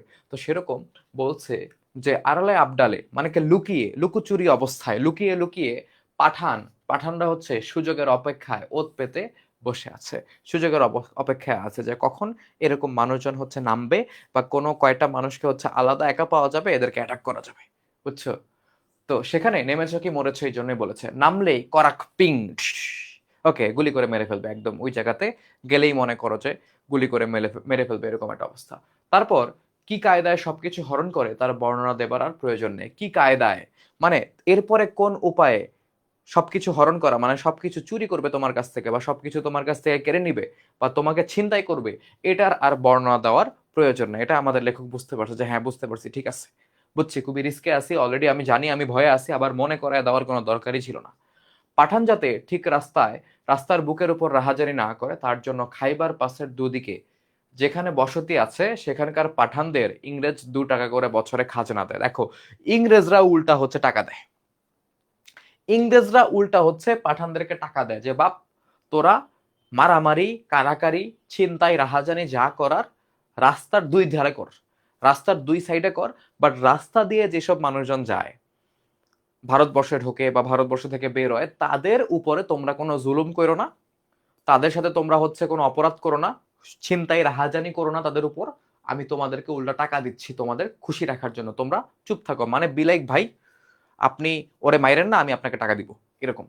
তো পাঠান যাতে ঠিক রাস্তার বুকের উপর, মানে রাস্তার উপর, একদম রাস্তার উপর এসে রাহাজানি না করে, মানে কি তোমার ধরো জিনিসপত্র কেড়ে নেওয়া বা ছিনতাই করে নেওয়া এগুলো যাতে না করে, তাই খাইবার পাসের দুদিকে যেখানে বসতি আছে, মানে যেই যেই জায়গায় খাইবার পাসের দুই দিকে হচ্ছে পাঠানরা বসবাস করে আছে বা থাকে, বসতি আছে যেখানে, সেখানে পাঠানদের ইংরেজ 2 টাকা করে বছরে খাজনা দেয়, 2 টাকা করে বছরে খাজনা দেয়, পাঠানরা যাতে কোনো অপকর্ম না করে রাস্তার উপর এসে। পরে আরেকটি শর্ত অতি কষ্টে আদায় করেছে, আফ্রিদি আফ্রিদিতে ঝগড়া বাঁধলে রাস্তার এপারে ওপারে যেন বন্দুক না মারা হয়। মানে আফ্রিদি হচ্ছে পাঠান, ঠিক আছে, এরা হচ্ছে একটা নৃগোষ্ঠী, নৃগোষ্ঠী মানে বুঝছো তো, যে এরকম মনে করো যে আমাদের চাকমা মারমা এরকম নৃগোষ্ঠী আছে বিভিন্ন, তো সেরকম আফ্রিদি হচ্ছে ধরো পাঠানদের ভিতরে একটা নৃগোষ্ঠী, বাট তোমাদের কাছে এটা মনে হতে পারে যে এরা মনে হয় ছোট নৃগোষ্ঠী বা এদের মনে হয় মানুষ কম, না, ব্যাপারটা এরকম না। এদের কিন্তু নৃগোষ্ঠী হইলো এরা আসলে অনেক বিশাল, যেরকম কয়েকজন আফ্রিদির নাম তোমরা জানো, শাহিদ আফ্রিদি, শাহিন শাহ আফ্রিদি, ক্রিকেটার পাকিস্তানের, তোমরা তো এদেরকে চিনোই মোটামুটি সবাই। তো আফ্রিদি আফ্রিদি মানে কি, আফ্রিদি আফ্রিদির ভিতরে মাঝে মধ্যে ঝগড়া লেগে যায়, এই ফ্যামিলির সাথে ওই ফ্যামিলি, এই সাইডের সাথে ওই সাইড।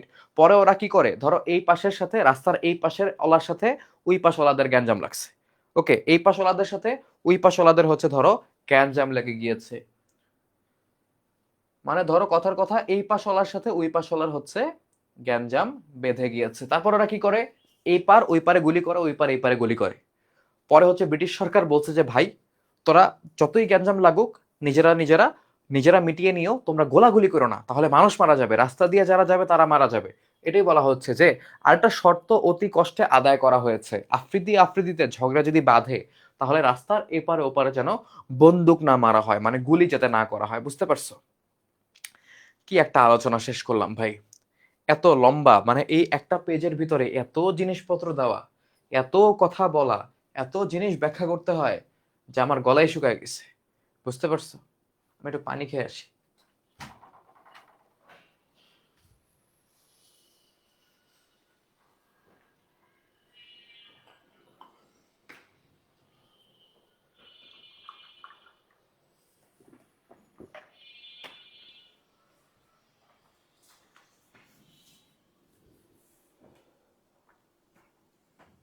ওকে, অপেক্ষা করার জন্য ধন্যবাদ। দেখো বলছে কি, যে মোটর আবার চললো, গাড়ি আবার চলা শুরু হলো, মানে কি গাড়ির চাক্কা তোমার রিপেয়ার হয়ে গিয়েছে, বুঝছো, মানে চাক্কা ঠিক করা হয়ে গিয়েছে। তারপর কাবুলিরা, আচ্ছা আমি কোনো লাইন মিস করে গিয়েছি, নামলেই করাক পিং, বসতি, বিচিত্র, পাঠান, আচ্ছা গাড়ি মোটর আবার চললো, গাড়ি আবার চলা শুরু করলো। কাবুলির কাবুলির গলা ভেঙে গিয়েছে, কাবুলির গলা ভেঙে গিয়েছে মানে আমাদের যে কাবুলের যে অফিসার তার গলা ভেঙে গিয়েছে, ঠিক আছে, মানে তার গলাটা কোন একটা কারণে ভেঙে গিয়েছে, ধর হচ্ছে কথা বলতে গরমে, তবু বিড়বিড় করে যা বলছিলেন তার নির্যাস, নির্যাস মানে হচ্ছে একদম ধরো সারসংক্ষেপ, বিড়বিড় করে কিছু একটা বলতেছিল আস্তে আস্তে, ওটা সারসংক্ষেপ হচ্ছে এই, কিচ্ছু ভয় নেই সাহেব, কালই কাবুল পৌঁছে যাচ্ছি, ঠিক আছে। তো বলছে যে আপনি ভয় পাইয়েন না, মানে আমাদের কাবুলিওয়ালা, মানে কাবুলের যে অফিসার সে তো মনে করো ফার্স্টে আমাদের লেখক মনে করেছিল সে হচ্ছে কেমন লোক, হ্যাঁ, জাজ করে, নিজে ঠিক মতো কথা বলতে পারে না, আবার যদি তার কথা কেউ না বোঝে সে হচ্ছে জাজ করে। কিন্তু পরে কিন্তু সে বলছে যে ওই কাবুলের লোক হচ্ছে কি বিপন্নের সহায়, বন্ধু বৎসল, মানে লোকটা এমনি ক্লোজ আছে, ভালো আছে, ফ্রেন্ডলি আছে, ওকে। তো আমাদের যে কাবুলের যে লোক সে তো এই লাইনে হচ্ছে মনে করো যে যাতায়াত করে, পরে সে আমাদের লেখককে অভয় দিল, অভয় দিয়ে বলল যে সাহেব ভয় পেয়েন না, আমরা কালকের ভিতরে কাবুল পৌঁছায় যাব, এবং কাবুল পৌঁছে হচ্ছে কাবুল নদীতে ডুব দিয়ে আগে গোসল করব, পুরা শরীর ঠান্ডা করতে হবে, যে পরিমাণ গরম, দেখো এই কথাই বলছে যে কিছু ভয় নেই সাহেব, কালই কাবুল পৌঁছে যাচ্ছি, সেখানে পৌঁছে কব করে কাবুল নদীতে ডুব দিব, মানে হচ্ছে ডুব দেওয়ার সময়, পানিতে ডুব দেওয়ার সময় যে শব্দ হয় সেটাকে বলা হয় কব করে ডুব দেওয়া, বুঝছো? বলছে যে কব করে কাবুল নদীতে ডুব দিব, বরফ গলা হিমজল পাহাড় থেকে নেমে এসেছে, আর দিল জান কলিজা সব ঠান্ডা হয়ে যাবে। তো কাবুল নদী, কাবুল শহরের পাশ দিয়ে যে নদী গিয়েছে সেই নদীর নামও হচ্ছে কাবুল নদী। তো এই কাবুল নদী উৎপত্তি হয়েছে আসলে বরফ গলা পানি থেকে, পাহাড়ের বরফ গলা পানি থেকে, এটাই বলা হচ্ছে যে বরফ গলা হিমজল। হিমজল মানে হচ্ছে হিম মানে ঠান্ডা, জল মানে পানি, ঠান্ডা পানি পাহাড় থেকে ডিরেক্ট নেমে এসেছে, একদম ন্যাচারাল ঠান্ডা পানি। ওকে, দিল জান কলিজা সব ঠান্ডা হয়ে যাবে, বলে যে অন্তর মন আত্মা কলিজা সব ঠান্ডা হয়ে যাবে ওটার ভিতর ডুব দিলে। এখন যে গরম লাগতেছে না, এগুলা কিচ্ছু মনে থাকবে না। আমি বললাম আপনার মুখে ফুল চন্দন পড়ুক। এই যে আপনার মুখে ফুল চন্দন পড়ুক, এই কথাটা আমরা কখন বলি? যখন কেউ তোমার ব্যাপারে ভালো কিছু বলে।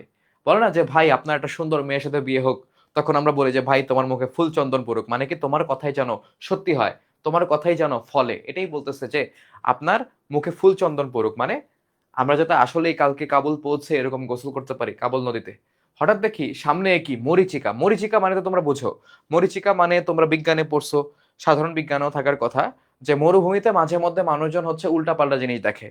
মানে মনে হয় কি যে মরুভূমিতে মাঝে মধ্যে মনে হয় কি সামনে পানি আছে, কিন্তু ওটা আসলে পানি না, দেখতে মনে হয় পানির মতো, ওটা হচ্ছে মরিচিকা। বুঝতে পারছো? তো বলছে যে হঠাৎ দেখি সামনে কি মরিচিকা, মানে এমন একটা জিনিস, এখানে মরিচিকা বলতে বোঝানো হচ্ছে এখানে যেটা আসলে নাই বাট মনে হচ্ছে। হ্যাঁ, মানে এরকম কিছু একটা, যার এটা তো এখানে থাকার কথা না। এমন কিছু তুমি দেখছো যেটা থাকার কথা না ওইখানে, যে সমুদ্রের মাঝখানে, মানে মরুভূমির মাঝখানে সমুদ্র থাকার কথা না, বা পুকুর বা নদী থাকার কথা না, এরকম কিছু একটা আমাদের লেখক দেখে ফেলছে হঠাৎ করে। সমস্ত রাস্তা বন্ধ করে গেট কেন বলছে? পুরা রাস্তা বন্ধ, সামনে একটা গেট, মোটর থামলো। ঠিক আছে, মোটর থামলো মানে হচ্ছে গাড়ি থেমে গেল। পাসপোর্ট দেখাতে হলো ওই জায়গাতে, মানে একটা জায়গায় আসছে সেই জায়গাতে আবার তোমার পাসপোর্ট দেখাতে হলো। গেট খুলে গেল, আফগানিস্তানে ঢুকলাম। মানে শেষ পর্যন্ত আমাদের লেখক গাড়িতে করে আফগানিস্তানে ঢুকতে পারলো। ওকে, মানে খাইবার পাসের জার্নি শেষ। সে ভারত থেকে রওনা করছিল, সেখান থেকে সে মনে করো পেশোয়ার পৌঁছাইছে, পেশোয়ার থেকে পরে তোমার মনে করো জমরুদ্দুর্গ, জমরুদ্দুর্গের পরে হচ্ছে তোমার মানে আমাদের খাইবার পাস, খাইবার পাসের এই জার্নি শেষ করে শেষ পর্যন্ত সে ঢুকতে পারলো আফগানিস্তানে। বড় বড় হরফে সাইনবোর্ডে লেখা। ঠিক আছে, মানে বড় বড় হরফে সাইনবোর্ডে লেখা, মানে বড় বড় মানে অক্ষর দিয়ে সাইনবোর্ডে লেখা যে আফগানিস্তানে প্রবেশ করেছেন আপনারা, বা আফগানিস্তানে ঢুকে গেছে তারা, এটা লেখা আছে। তো কাবুলি বলল, কাবুলি বলল মানে কি, কাবুলের যে লোক তার পাশে যে বসছে তার সহযাত্রী বলল যে দুনিয়ার সব পরীক্ষা পাশ করার চেয়ে বড় পরীক্ষা খাইবার পাস পাশ করা। ঠিক আছে, মানে কি দুনিয়ার সবচেয়ে সব পরীক্ষা বাদ, কোনো পরীক্ষাই কঠিন না, কিন্তু এই খাইবার পাস দিয়ে সুস্থ, মানে সুস্থভাবে শান্তিপূর্ণভাবে যান নিয়ে মানে ঢোকা এবং বের হওয়া, মানে ওটা ক্রস করা হচ্ছে সবচেয়ে বড় পরীক্ষা। কারণ তোমরা দেখছোই যে আসলে সিচুয়েশন কিরকম হয়েছিল গরমে। ঠিক আছে, রিস্ক ছিল অনেক, গরম ছিল অনেক। আলহামদুলিল্লাহ, খোদাকে ধন্যবাদ, ওই লোক সৃষ্টিকর্তাকে ধন্যবাদ জানালো। আর আমাদের লেখক বলল যে আমিন। ঠিক আছে, তো আমাদের লেখক বলল কি আমিন। এক সেকেন্ড।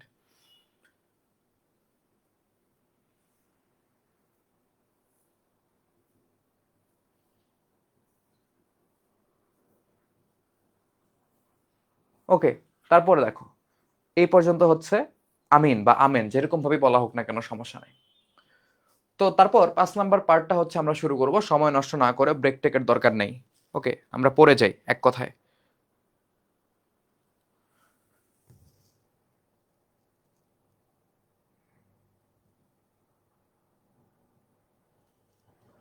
ফেসবুকের লাইভে কি কোনো সমস্যা হচ্ছে?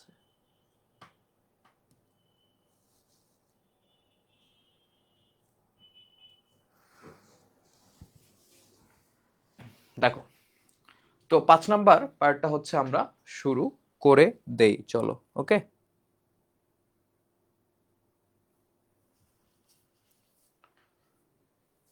ওকে। তো খাইবার পাস তো দুঃখে সুখে পেরোলাম, এবং মনে মনে আশা করলাম এইবার গরম কমবে। মানে ভাবলো যে আমাদের লেখক বলতেছে যে দুঃখ সুখ মানে কোনোভাবে বলে না, সুখে দুঃখে, হ্যাঁ যে ভাই হয়েছে ভালো মন্দ সবকিছু মিলাই ঠিক আছি ভাই, মানে কোনো মতে খাইবার পাস অতিক্রম করেছে আমাদের লেখক। তো আশা করলাম এইবার গরম কমবে, মানে আমাদের লেখক আশা করতেছে যে এইবার হয়তো গরমটা একটু কমবে, যেহেতু খাইবার পাস ক্রস করে চলে এসেছি। কমলো বটে, কিন্তু পাসের ভিতর পিচ ঢালা রাস্তা ছিল। মানে দেখো, এক জায়গাতে প্রবলেম ফিক্স হয়, আরেক জায়গার প্রবলেম শুরু হয়। পাসের ভিতরে মানে খাইবার পাসের ভিতরে রাস্তা যেটা ছিল এটা ছিল পিচ ঢালা। পিচ ঢালা মানে কি একদম পিচ দিয়ে ঢালাই করা। বুঝতে পারছো? সমান রাস্তা, সুন্দর রাস্তা, গাড়ি চলাচল করতে পারে এইরকম। তো গরম ঠিকই কমছে, কিন্তু রাস্তাটা মেরে দিছে একদম। বুঝতে পারছো? খাইবার পাসে গরম ছিল প্রচুর, রাস্তা ছিল ভালো। আর এখন গরম কম কিন্তু রাস্তা হয়েছে খারাপ। তো কমলো বটে, কিন্তু পাশের ভিতর পিচ ঢালা রাস্তা ছিল, তা সে সংকীর্ণ হোক আর বিস্তীর্ণ হোক। মানে বলছে যে মানে রাস্তা, খাইবার পাসের ভিতর রাস্তা সরু ছিল, চিকন ছিল, হ্যাঁ, মাঝে মাঝে বিস্তীর্ণ ছিল, মানে মোটা ছিল, চওড়া ছিল, কখনো কখনো হচ্ছে সংকীর্ণ ছিল বা সরু ছিল, ডাজেন্ট ম্যাটার, বাট রাস্তা ঠিকঠাক ছিল। কিন্তু এখন রাস্তাটা হচ্ছে খুবই খারাপ। আর এখন আর রাস্তা বলে কোনো বালাই নাই। মানে কি, এখন যেখান দিয়ে যাচ্ছে এটাকে আসলে রাস্তা বলা যায় না, রাস্তাই বলা যায় না এটাকে।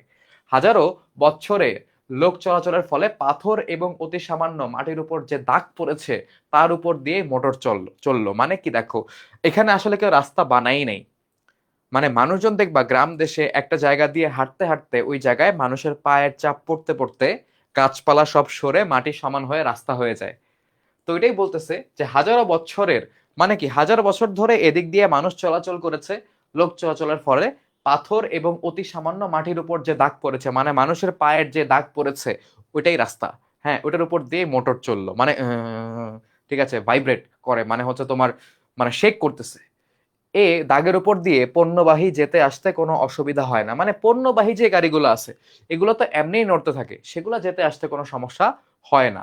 মানে ওগুলা ওখান দিয়ে চলতে পারে। কিন্তু মোটর আরোহীর পক্ষে যে কতদূর পীড়াদায়ক হতে পারে তার খানিকটা তুলনা হয়।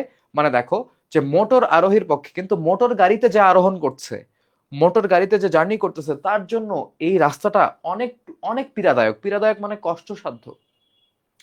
পীড়াদায়ক মানে হচ্ছে কষ্টসাধ্য। যে কত দূর পীড়াদায়ক মানে কি, কতটুকু কষ্টসাধ্য হতে পারে তার খানিকটা তুলনা হয় বীরভূম বাঁকুড়ার ডাঙ্গা এবং খোয়াইয়ে। বীরভূম বাঁকুড়ার ডাঙ্গা এবং খোয়াই। ডাঙ্গা এবং খোয়াই মানে কি, বীরভূম বাঁকুড়া কলকাতার কাছাকাছি একটা জায়গা। তো বীরভূম থেকে বাঁকুড়া যাওয়ার যে রাস্তাটা, তো সেই জায়গার রাস্তাটাকে বলা হচ্ছে ডাঙ্গা এবং খোয়াই। মানে ধরো হচ্ছে তোমার হচ্ছে পাথর, মাটি ইত্যাদি দিয়ে তৈরি রাস্তা, মানে খুবই ফালতু কোয়ালিটির রাস্তা। তো রাত্রিকালে গরুর গাড়ির চড়ার সঙ্গে, মানে ওই রাস্তা দিয়ে তুমি গাড়ি দিয়ে যেতে পারবা না, গরুর গাড়ির ভিতরে যেতে হবে। মানে রাস্তা মনে করে যে এরকম তুমি গরুর গাড়ির ভিতরে আসছো এরকম। আর সমস্যা হচ্ছে, গরুর গাড়ির ভিতরে তো খড়ের স্তূপ থাকে, খড় থাকে, বুঝতে পারছো? গরুর গাড়ির ভিতরে কি থাকে? গরুর গাড়ির ভিতরে হচ্ছে তোমার খড়ের স্তূপ থাকে। ওকে, সেখানে তোমার মনে করো যে একটু গায়ে আরাম পাওয়া যায়, কিন্তু মোটর গাড়ির ভিতরে তো খড় নাই। মোটর গাড়ির ভিতরে তো খড় নাই, খড়ের স্তূপ নাই। বুঝতে পারছো? তো এই জায়গাতে হচ্ছে আমাদের, মানে আমাদের লেখকের মানে কোনো আরামই হয়নি। উল্টা সে হচ্ছে ধরো হচ্ছে ধাক্কা টাক্কা খেয়ে, ঝাঁকি টাকি খেয়ে হচ্ছে গিয়েছে। তো এটাই বলছে যে দেখো, যে এই যে এই রাস্তাটা, এই রাস্তাটা এতই খারাপ ছিল, ওইটাকে তোমার মনে করো যে বীরভূম বাঁকুড়ার ডাঙ্গা এবং খোয়াই, মানে এবড়ো খেবড়ো নিম্নমানের রাস্তার সাথে, মানে এই নিম্নমানের রাস্তায় রাত্রিকালে, রাতের বেলা গরুর গাড়ি দিয়ে চোররে যেরকম লাগে সেরকম অনুভূতি বা সেরকম এক্সপিরিয়েন্স তার হয়েছে হচ্ছে এখানে। যদি সে গাড়ি 20 মাইল বেগে চলে, ভিতরে খড়ের পুরো তোষক না থাকে এবং ছোট বড় নুড়ি ডাঙা খোয়াই ছেয়ে ফেলা হয়, তাহলে হচ্ছে তোমার মনে করো যে যেরকম লাগবে সেরকম। কথাটা আবার বলি, তোমরা হয়তো বোঝো নাই। দেখো, এই জায়গাতে বলতেছে কি, যে তোমার আফগানিস্তানে ঢোকার পরে রাস্তার মান এতই খারাপ ছিল, ঠিক আছে, সেই রাস্তাটাকে আসলে রাস্তাটার এক্সপিরিয়েন্স এত খারাপ ছিল, এটাকে বোঝানোর জন্য আমাদের লেখক এই বীরভূম থেকে বাঁকুড়া যাওয়ার যে রাস্তা, সেই রাস্তাটাকে বলছেন তিনি ডাঙা খোয়াই। ওই রাস্তায় চলার এক্সপিরিয়েন্সের সাথে তিনি তুলনা করেছেন। ওকে, তো ওই ডাঙ্গা এবং খোয়াইয়ের যে রাস্তা, মানে কি একদম নিম্নমানের পাথর মাটি দিয়ে তৈরি যে রাস্তা, সেই রাস্তায় গরুর গাড়ি দিয়ে চড়ার সময় যেরকম এক্সপিরিয়েন্স হয়, ঠিক সেরকম এক্সপিরিয়েন্স তার হয়েছে এই আফগানিস্তানে ঢোকার পর, যে রাস্তা দিয়ে চড়া শুরু করলো সেই রাস্তায়। এখন এই এক্সপিরিয়েন্স থেকেও আরো বাজে এক্সপিরিয়েন্স হয়েছে কিভাবে দেখো, যে গরুর গাড়ি তো আস্তে আস্তে চলে, গরুর গাড়ি কত 5 কিলোমিটার/ঘন্টায় চলে। ধরো ওই গাড়িটাকে তুমি 20 কিলোমিটার/ঘন্টায় হচ্ছে টানতেছো, তো তখন দেখা যাবে কি, ধরো নর্মালি এরকম ভাবে হচ্ছে তোমার গাড়ি শেক করতে, তারপর গাড়ি এই যে এরকম এরকম ভাবে শেক করবে। তাও ধরো গরুর গাড়ির ভিতরে হচ্ছে তোমার খড় থাকে, ঠিক আছে।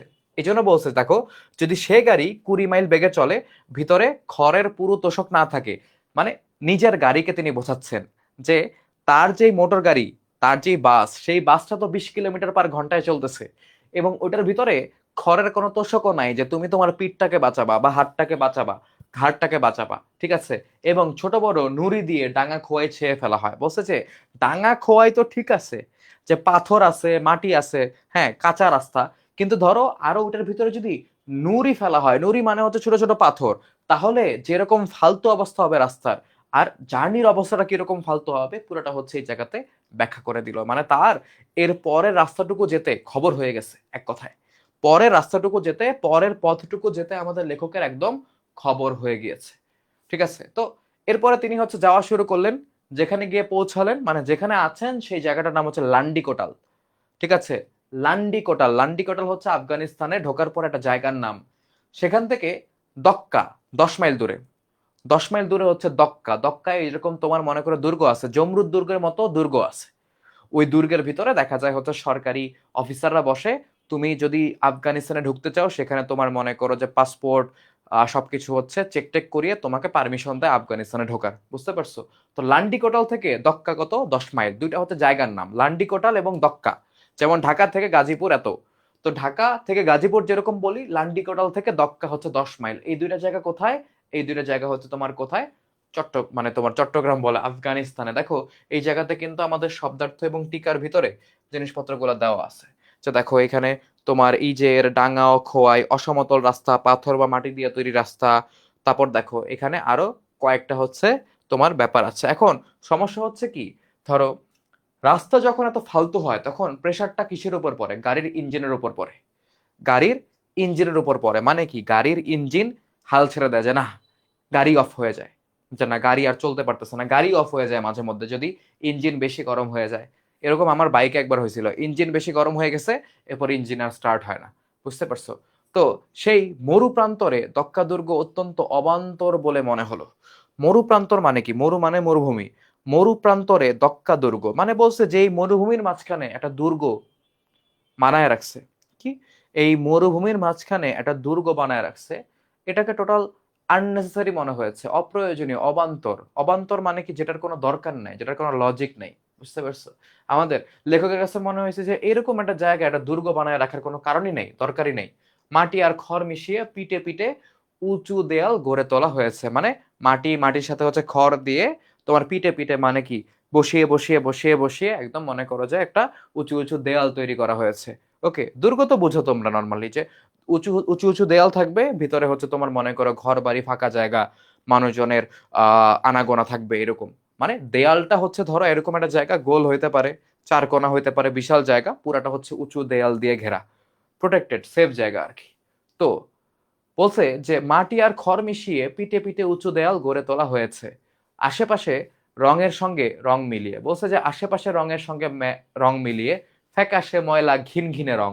ঠিক আছে, হলদে রং। বলছে যে ফ্যাকাশে মানে পুরোপুরি হলুদ না, একটু সাদাটে, একটু সাদাটে, ময়লা ময়লা হয়ে গেছে, ঘিন ঘিনে, কেমন জানি কিছু হলুদ রং আছে না, দেখলে ভাল লাগে না? হ্যাঁ, মানে কেমন যেন একটা হলুদ হলুদ রং, দেয়ালের রং দেখতে ভাল লাগে না। দেয়ালের উপরের দিকে এক সারি গর্ত, মানে দেয়ালটার উপরের দিকে কিছু গর্ত করা আছে। ওই গর্তগুলা কেন করছে জানো? ওই গর্ত দিয়ে হচ্ছে বন্দুক ঢুকিয়ে বাইরে গুলি করা যায়। যদি শত্রুপক্ষ আক্রমণ করে তাহলে হচ্ছে গুলি করা যাবে, এরকম একটা জায়গা। তো বলছে যে দুর্গের লোক তার ভিতর দিয়ে বন্দুকের নল গলিয়ে, বন্দুকের নল গলিয়ে মানে হচ্ছে গলিয়ে দেওয়া, মানে হচ্ছে ঢোকানো। ওকে, যেমন প্যান্টের ভিতরে আমরা পা গলিয়ে দেই, মানে প্যান্টের মধ্যে আমরা পা ঢুকাই, সেরকম ওই ছিদ্রগুলা দিয়ে হচ্ছে বন্দুকের নল বা বন্দুকের মাথা তোমার হচ্ছে প্রবেশ করিয়ে নিরাপদে বাইরের শত্রুকে গুলি করতে পারা যায়। এজন্য দূর থেকে সেই কালো কালো গর্ত দেখে মনে হয় যেন অন্ধের উপড়ে নেওয়া চোখের শূন্য কোটর। মানে যেই মানুষের চোখ উপড়ে নেওয়া হয়েছে বা যে মানুষের চোখ উঠিয়ে ফেলা হয়েছে, তার চোখটা যেরকম গর্ত হয়ে যায় না, সেই অন্ধ মানুষের চোখের এই জায়গায় যেরকম কালো গর্ত হয়ে যায় না, তো ওই প্রাচীরের গর্তগুলাকে দেখে মনে হচ্ছে কি অন্ধের উপড়ে নেওয়া চোখের শূন্য কোটর, মানে খালি কোটরটা, খালি জায়গাটা ওরকম লাগতেছে দেখে, মানে ভালো লাগতেছে না ওভারঅল। কিন্তু দুর্গের সামনে এসে বা দিকে তাকিয়ে চোখ জুড়িয়ে গেল। কিন্তু দুর্গের সামনে এসে যখন আমাদের লেখক বা দিকে তাকালো, তখন তার চোখটা জুড়িয়ে গেল, মানে চোখ জুড়িয়ে গেল কোনো সুন্দর একটা জিনিস দেখে। ছলছল করে কাবুল নদী বাঁক নিয়ে এক পাশে দিয়ে চলে গিয়েছে। মানে কাবুল নদী বাঁক নিয়ে মানে টার্ন নিয়ে একদিক দিয়ে হচ্ছে চলে গিয়েছে সামনের দিকে। বুঝতে পারছো? কাবুল নদী দেখা গেছে, তাই কাবুল নদী দেখে হচ্ছে আমাদের লেখকের মনটা ভালো হয়ে গেল।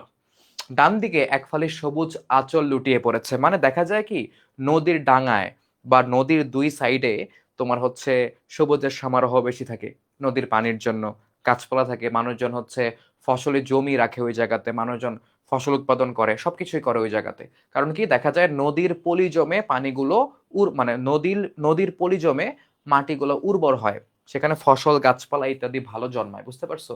তাই বলা হচ্ছে যে ছল ছল করে কাবুল নদী বাঁক নিয়ে এক পাশ দিয়ে চলে গিয়েছে ডান দিকে।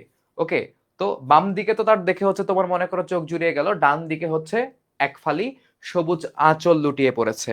সবুজ আঁচল লুটিয়ে পড়া মানে কি ওই জায়গাতে আয়দার ফসলের জমি আছে অনেক, না হলে গাছপালা আছে অনেক, এরকম। কাবুলি বললেন চলুন দুর্গের ভিতরে যাই। বলছে চলেন, পাসপোর্ট দেখাইতে হবে, আমরা দুর্গের ভিতরে যাই, আমরা সরকারি কর্মচারী। বলছে আমরা তো সরকারি কর্মচারী, তাড়াতাড়ি ছেড়ে দিবে। বলছে যে আমরা গেলে তাড়াতাড়ি ছেড়ে দিবে। সরকারি কর্মচারীরা আবার সরকারি কর্মচারীদের সাথে ভালো সম্পর্ক রাখে, সাধারণ মানুষের সাথে যেমন সম্পর্কই রাখুক না কেন। তাহলে সন্ধ্যার আগেই জালালাবাদ পৌঁছতে পারবো। বলছে যে এখন যদি কাজকর্ম শেষ করে চলে যেতে পারি, তাহলে সন্ধ্যার আগেই জালালাবাদ পৌঁছাতে পারবো। ওকে, মানে জালালাবাদ হচ্ছে কি তোমার কাবুলের আগের একটা জায়গা, সেখান থেকে হচ্ছে তোমার কাবুল যেতে হয়, সময় লাগে। আফগানিস্তানের একটা জায়গার নাম জালালাবাদ। দুর্গের অফিসার আমাকে বিদেশি দেখে প্রচুর খাতির যত্ন করলেন, মানে এরা আবার বিদেশিদের অনেক আপ্যায়ন করে। তো দুর্গের অফিসার আমাদের লেখককে পেয়ে অনেক খাতির যত্ন করলেন।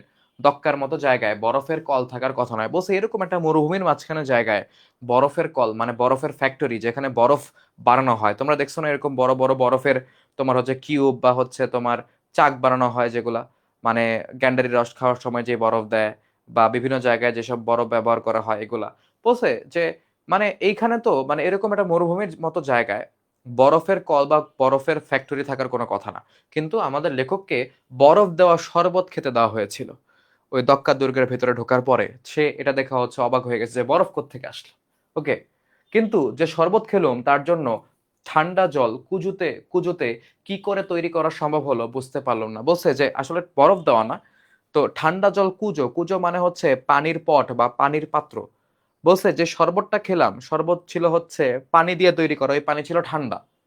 তো আমাদের লেখক ভাবতেছে যে এখানে তো বরফ তৈরির কোনো ফ্যাক্টরি থাকার কথা না, এরা ঠান্ডা পানি আনলো থেকে, বাট তার খেয়ে ভাল লাগছিল, বুঝছো? তারপর দেখো, আফগানিস্তানের অফিসার যদি কবি হতে পারেন তবে তার পক্ষে পীর হয়ে ভবিষ্যৎবাণী করাও কিছুমাত্র বিচিত্র নয়। ঠিক আছে, তো আফগানিস্তানের অফিসার বলতে এই জায়গাতে আফগানিস্তানের অফিসার বলতে আমাদের যারা পাসপোর্ট চেক করেছে তারাও হইতে পারে। আবার ধরো যার সাথে হচ্ছে আমাদের লেখক যাচ্ছিল সে যেহেতু অনেক ভাষা জানে, হয়তোবা সেই এখানে কবি। বাট এই কথাটা আগে মেনশন করা হয় নাই, তোমরা দেখছো, খেয়াল করছো, আমি তোমাদেরকে পড়াচ্ছি কালকে থেকেই। তো আফগানিস্তানের অফিসার যদি কবি হতে পারেন তবে তার পক্ষে পীর হয়ে ভবিষ্যৎবাণী করাও কিছুমাত্র বিচিত্র নয়, মানে অবাক করার বিষয় হবে না। মানে পীর হয়ে ভবিষ্যৎবাণী করা, পীররা এরকম করে না, মানে ভুয়া কথা বলে যে তোর সাথে এইটা হবে, তুই তো জাহান্নামে যাবি, তুই তো জান্নাতে যাবি আমার সাথে, এরকম জিনিসপত্র উল্টাপাল্টা কথা বলে, আস্তাগফিরুল্লাহ। ওকে, তো বলছে যে আফগানিস্তানের অফিসার অলরেডি তাকে একটা আমাদের লেখককে ভবিষ্যৎবাণী করে দিছিল যে দেখেন রাস্তায় তো যাবেন, আরো আরো তো রাস্তা বাকি আছে, দেখেন কি কি হয়, এই জিনিসপত্রগুলো হবে, মিলায় নিয়েন। তাই বলতেছে দেখো, আফগানিস্তানের অফিসার যদি কবি হতে পারেন তবে তার পক্ষে পীর হয়ে ভবিষ্যৎবাণী করাও কিছুমাত্র বিচিত্র নয়, মানে অবাক কাণ্ড হবে না। তিনবার চাকা ফাটলো, তিনবার চাকা ব্লাস্ট করছে গরমে। মানে বা ওই যে তোমার মনে করো যে উঁচু নিচু রাস্তা তো, যেতে হচ্ছে আসলে চাকার উপর অনেক প্রেসার পড়ে তাই। আর ইঞ্জিন সর্দারজির উপর গোসা করে দুবার গুম হলেন। ঠিক আছে, গোসা করা মানে রাগ করা। ইঞ্জিন সর্দারজির উপর রাগ করছে, মানে ব্যাপারটা হচ্ছে ইঞ্জিন বি লাইক ড্রাইভার, এই ড্রাইভার উল্টা পাল্টা রাস্তা দিয়ে আমাকে নিয়ে যাচ্ছে, যাবো না আমি, বন্ধ হয়ে যাবো, শেষ, ড্রাইভারের সাথে কোনো সম্পর্ক নেই আমার, বাদ। ওকে, এরকম একটা অবস্থা। তো আর ইঞ্জিন সর্দারজির উপর গোসা করে বা রাগ করে দুবার গুম হলেন। চাকা সরালো, সারালো হচ্ছে হাজি মেনন, তদারক করলেন সর্দারজি। হাজি মেনন হচ্ছে একজন ব্যক্তির নাম যে চাকা ঠিক করে দিয়েছে, তদারকি করলেন সর্দারজি, মানে সবকিছু হচ্ছে দেখে শুনে রাখছে কে, আমাদের সর্দারজি। জালালাবাদ পৌঁছাবার কয়েক মাইল আগে সর্দারজির কোমর বন্ধ অথবা নিবি বন্ধ কিংবা বেল্ট যাই বলুন ছিঁড়ে দুই টুকরো হয়ে গেল। মানে জালালাবাদ পৌঁছানোর কয়েক মাইল আগে থেকেই হচ্ছে আরো অনেক মানে অঘটন তো হচ্ছে, ইঞ্জিন অফ হয়ে গেছে। ঠিক আছে, তো এই যে বলছে না যে ইঞ্জিন সর্দারজির উপর গোসা করে দুবার গুম হলেন, গুম হওয়া মানে কি, অফ হয়ে যাওয়া, মানে ইঞ্জিনই বন্ধ হয়ে গেছে। চাকা সারালোকে হাজি মেনন, তদারক করলেন সর্দারজি, মানে সবকিছু ঠিকঠাক মতো করতেছে কিনা এটা দেখছে কে, সর্দারজি। জালালাবাদ পৌঁছাবার কয়েক মাইল আগে সর্দারজির কোমর বন্ধ অথবা নিবি বন্ধ মানে কি বেল্ট, ঠিক আছে, ওই বেল্টও মনে করো সর্দারজির কাছে ছিঁড়ে ছিঁড়ে 2 টুকরা হয়ে গেছে, মানে এরকম একের পর এক অঘটন প্রবলেম হতেই আছে। তখন খবর পেলাম সর্দারজিও রাত কানা, এর আগে কিন্তু তিনি জানতেন না। এটা তিনি পরে জানছেন, বইয়ে এটা আগেই বলছেন, বাট তখন জানতে পারছে যে সর্দারজি হচ্ছে রাত কানা, রাতে দেখে না। রেডিওর কর্মচারী আমার কানটাকে মাইক্রোফোন ভেবে ফিস ফিস করে প্রচার করে দিলেন, মানে রেডিওতে যেরকম হয় বলে না, তো শুনতে পাচ্ছেন আজকের রেডিও সংবাদে আছেই আমি আপনাদের বন্ধু তানভীর, চলুন খবর শুনে আসা যাক। এরকম টাইপের হচ্ছে, বলে না তো সেরকম ভাবে হচ্ছে, তো মানে ঘোষণা করে দিল। রেডিওর কর্মচারী আমার কানটাকে মাইক্রোফোন ভেবে ফিস ফিস করে প্রচার করে দিলেন, অদ্যকার মতো আমাদের অনুষ্ঠান এখানেই সমাপ্ত হলো। অদ্যকার মানে হচ্ছে আজকের মতো আমাদের অনুষ্ঠান এখানেই সমাপ্ত হলো, মানে আমাদের যাত্রা আজকে এখানেই শেষ। কাল সকাল 7টায় আমরা আবার উপস্থিত হব, মানে কি কালকে সকাল 7টায় আমরা আবার রওনা করব, আমরা আবার হচ্ছে কি রওনা করব, এর আগে হচ্ছে আমাদের আর কোনো কাজ নেই। দেখো লাস্টের পার্টটুকু মজা, ফানি, ফানি পার্টটা শেষ করে ক্লাসটা হচ্ছে আজকে শেষ করে দিব। আমরা হচ্ছে নেক্সট ক্লাসে ইনশাআল্লাহ 7 নম্বর পার্ট থেকে শুরু করব, 6 নম্বর পার্টটা চলো শেষ করে দিই। ওকে, মজা আর কি, এই জায়গাটা আমার অনেক মজা লাগে। তো আধ মাইল টাক দূরে আফগান সরাই, বলছে এর থেকে আধ মাইল গেলেই আফগান সরাই। সরাই মানে হচ্ছে রেস্ট হাউস, রিসোর্ট, হোটেল যেগুলো আছে না, মানুষজন মনে করো যে জার্নি করতে গিয়ে এক জায়গা থেকে আরেক জায়গায় গিয়ে যেখানে থাকে, সরাইখানা আর কি।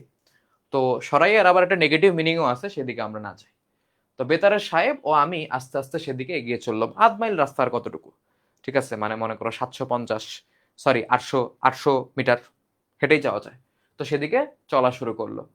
বাদ বাকি আর সকলে হই হল্লা করে করে গাড়ি ঠেলে নিয়ে চললো, মানে সবাই হই হল্লা করতে করতে গাড়ি ঠেলে নিয়ে যাচ্ছে। এখন গাড়ি তো মনে করো যে মানে সন্ধ্যা হয়ে গেছে না, আমাদের সর্দারজি তো চোখে দেখবে না আর, ঠিক আছে। তো এখন গাড়ি চালানোর আর কেউ নাই, গাড়ি ঠেলেই হচ্ছে নিয়ে যাওয়া শুরু করলো সবাই, মানে খুব আনন্দে চিল্লায় চিল্লায়। এখন আমাদের লেখক বুঝতেছিল না যে এই জায়গাতে আনন্দ পাওয়ার কি আছে।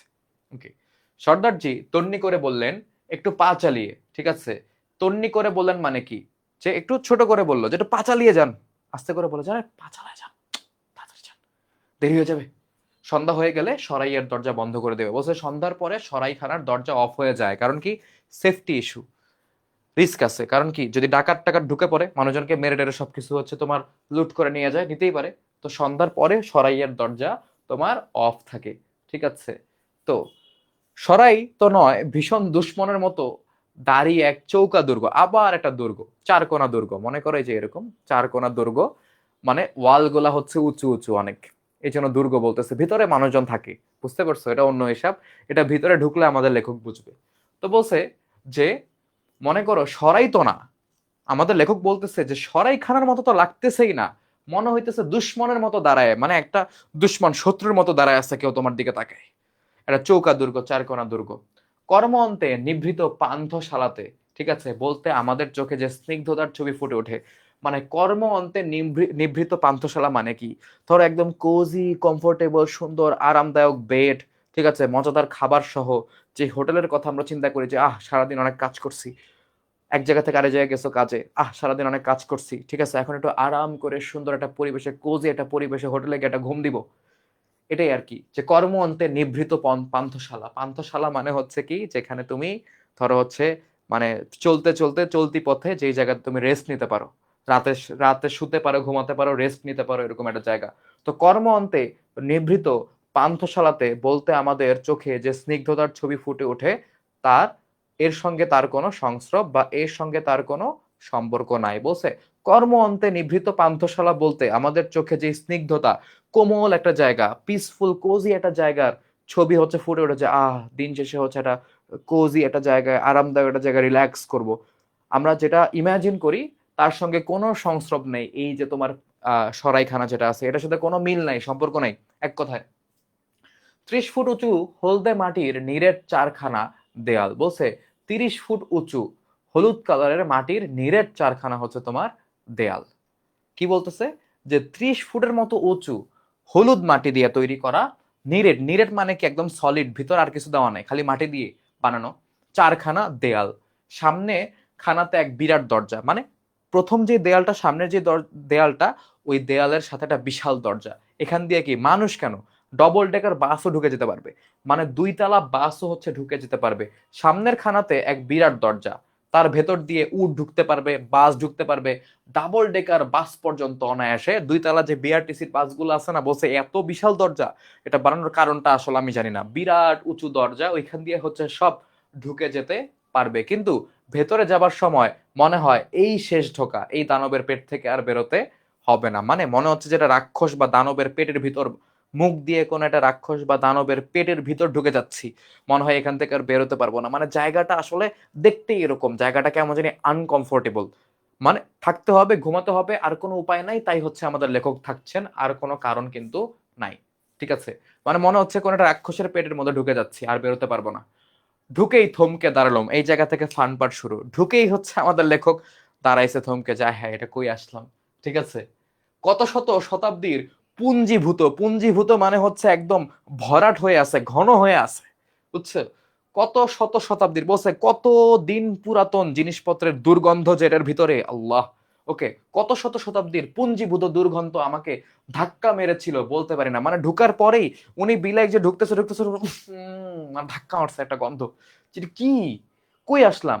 মানে গন্ধ, মনে করো যে অনেকদিন ঘর না খুললে বা পুরাতন গোডাউন বা স্টোর রুম খুললে যেরকম একটা চাপা গন্ধ তোমার নাকের মধ্যে ধাক্কা দেয় না, তো ধরো হচ্ছে এরকম ওই সরাইখানার ভিতরে এত গন্ধ পুঞ্জীভূত, মানে কি জমে আছে, গন্ধ বেরোচ্ছে না, এরকম একটা অবস্থা। তো তাই বলতেছে যে শত শতাব্দীর, বলছে শত শত বছরের পুঞ্জীভূত জমে থাকা, ঠিক আছে, মানে একত্রে জমে থাকা দুর্গন্ধ আমাকে ধাক্কা যে মেরেছিল আমি বলতে পারি না, কিন্তু মনে হলো আমি যেন সে ধাক্কায় 3 গজ পিছিয়ে গেলাম। মানে গন্ধ তারে এমন ধাক্কা দিছে, আসলে তো বাস্তব না, মানে সে মনে হলো কি সামনে, মানে গন্ধ একদম মানে ভরাট হয়ে আছে, এমন ধাক্কা দিল যে সে, তার কাছে মনে হইলো সে হচ্ছে 3 গজ পিছিয়ে গেছে। ব্যাপারটা কি সেটা বুঝতে অবশ্য বেশি সময় লাগলো না, তিনি বুঝে গেলেন যে ব্যাপারটা আসলে কি। এলাকাটা মৌসুমী হাওয়ার বাইরে। এই যে মৌসুমী হাওয়া, যেটাকে ট্রেড উইন্ড বলা হয় মনে হয়, আমি সঠিক জানি না, ভুলও করতে পারি। তো এই মৌসুমী বায়ু বাংলাদেশের উপর দিয়ে কিন্তু বয়ে যায়। এই জন্য আমাদের দেশে কিন্তু এই যে ধরো হচ্ছে জুন জুলাই আগস্ট এই সময়গুলোতে প্রচুর বৃষ্টিপাত হয় মৌসুমী বায়ুর প্রভাবে। এগুলা তোমরা সবাই জানো, ছোটবেলা থেকে জানো। কিন্তু এই মৌসুমী বায়ু কি, এই মৌসুমী বায়ু, মৌসুমী হাওয়া, যেগুলো হচ্ছে সমুদ্রের উপর থেকে আসে, পৃথিবীর এক প্রান্ত থেকে অন্য প্রান্তে যায়, আবার ফিরে আসে, এরকম। তো মৌসুমী হাওয়ার বাইরে, মানে মৌসুমী হাওয়া এই অঞ্চলের উপর দিয়ে যায় না, বাংলাদেশের উপর দিয়ে যায়, ভারতের উপর দিয়ে যায়, শ্রীলঙ্কার উপর দিয়ে যায়, তাই প্রচুর বৃষ্টিপাত হয় এই অঞ্চলে, বুঝতে পারছো? তো যেহেতু এটা আফগানিস্তানের উপর দিয়ে যায় না, আর তোমরা জানো আফগানিস্তানে এমনি পাহাড় মরুভূমি বেশি, শুকনা জায়গা, বৃষ্টি কম হয়। তো বলছে এই এলাকাটা মৌসুমী হাওয়ার বাইরে, তাই এখানে কখনো বৃষ্টি হয় না। বলছে এখানে বৃষ্টি হয় না, বৃষ্টি হইলে না মনে করো যে অপরিষ্কার অপরিচ্ছন্নতা ধুয়ে মুছে চলে যেত, কিন্তু যেহেতু বৃষ্টি হয় না, ময়লা ধোয়ার কোনো চান্সই নাই, বুঝছো? এখন তোমরা বলতে পারো তাইলে ভাই পানি আইনা পরিষ্কার করলেই তো হয়। এখানে একটা সমস্যা আছে, দেখো কি বলতেছে, যে যথেষ্ট উঁচু নয় বলে বরফও পড়ে না। বলছে এই জায়গাটা অনেক বেশি উঁচু না, উঁচু হইলে দেখা যেত বরফ পড়তো, বরফও হচ্ছে তোমার পরে না। তোমাদেরকে জিওগ্রাফি শিখাইতেছি বাংলা ক্লাস। আশেপাশে নদী বা ঝর্ণাও নাই, দেখছো? এই জন্য কি, ধোয়া মোছার জন্য জলের বাজে খরচারও কথা ওঠে না। মানে ধোয়া মোছা করতে তো পানি লাগে, আমাদের এখানে কলে পানি আছে, নদী পুকুরে পানি আছে, ওদের এখানে ধারে কাছে কোনো তোমার মনে করো ঝর্ণা নাই, নদীও নাই। তো পানি তুলতে তো মনে করো অনেক কষ্ট হবে, বা যতটুকু পানি তারা পায় ওইটা হচ্ছে তারা খাবার দাবার বা প্রয়োজনীয় কাজে হচ্ছে লাগায়।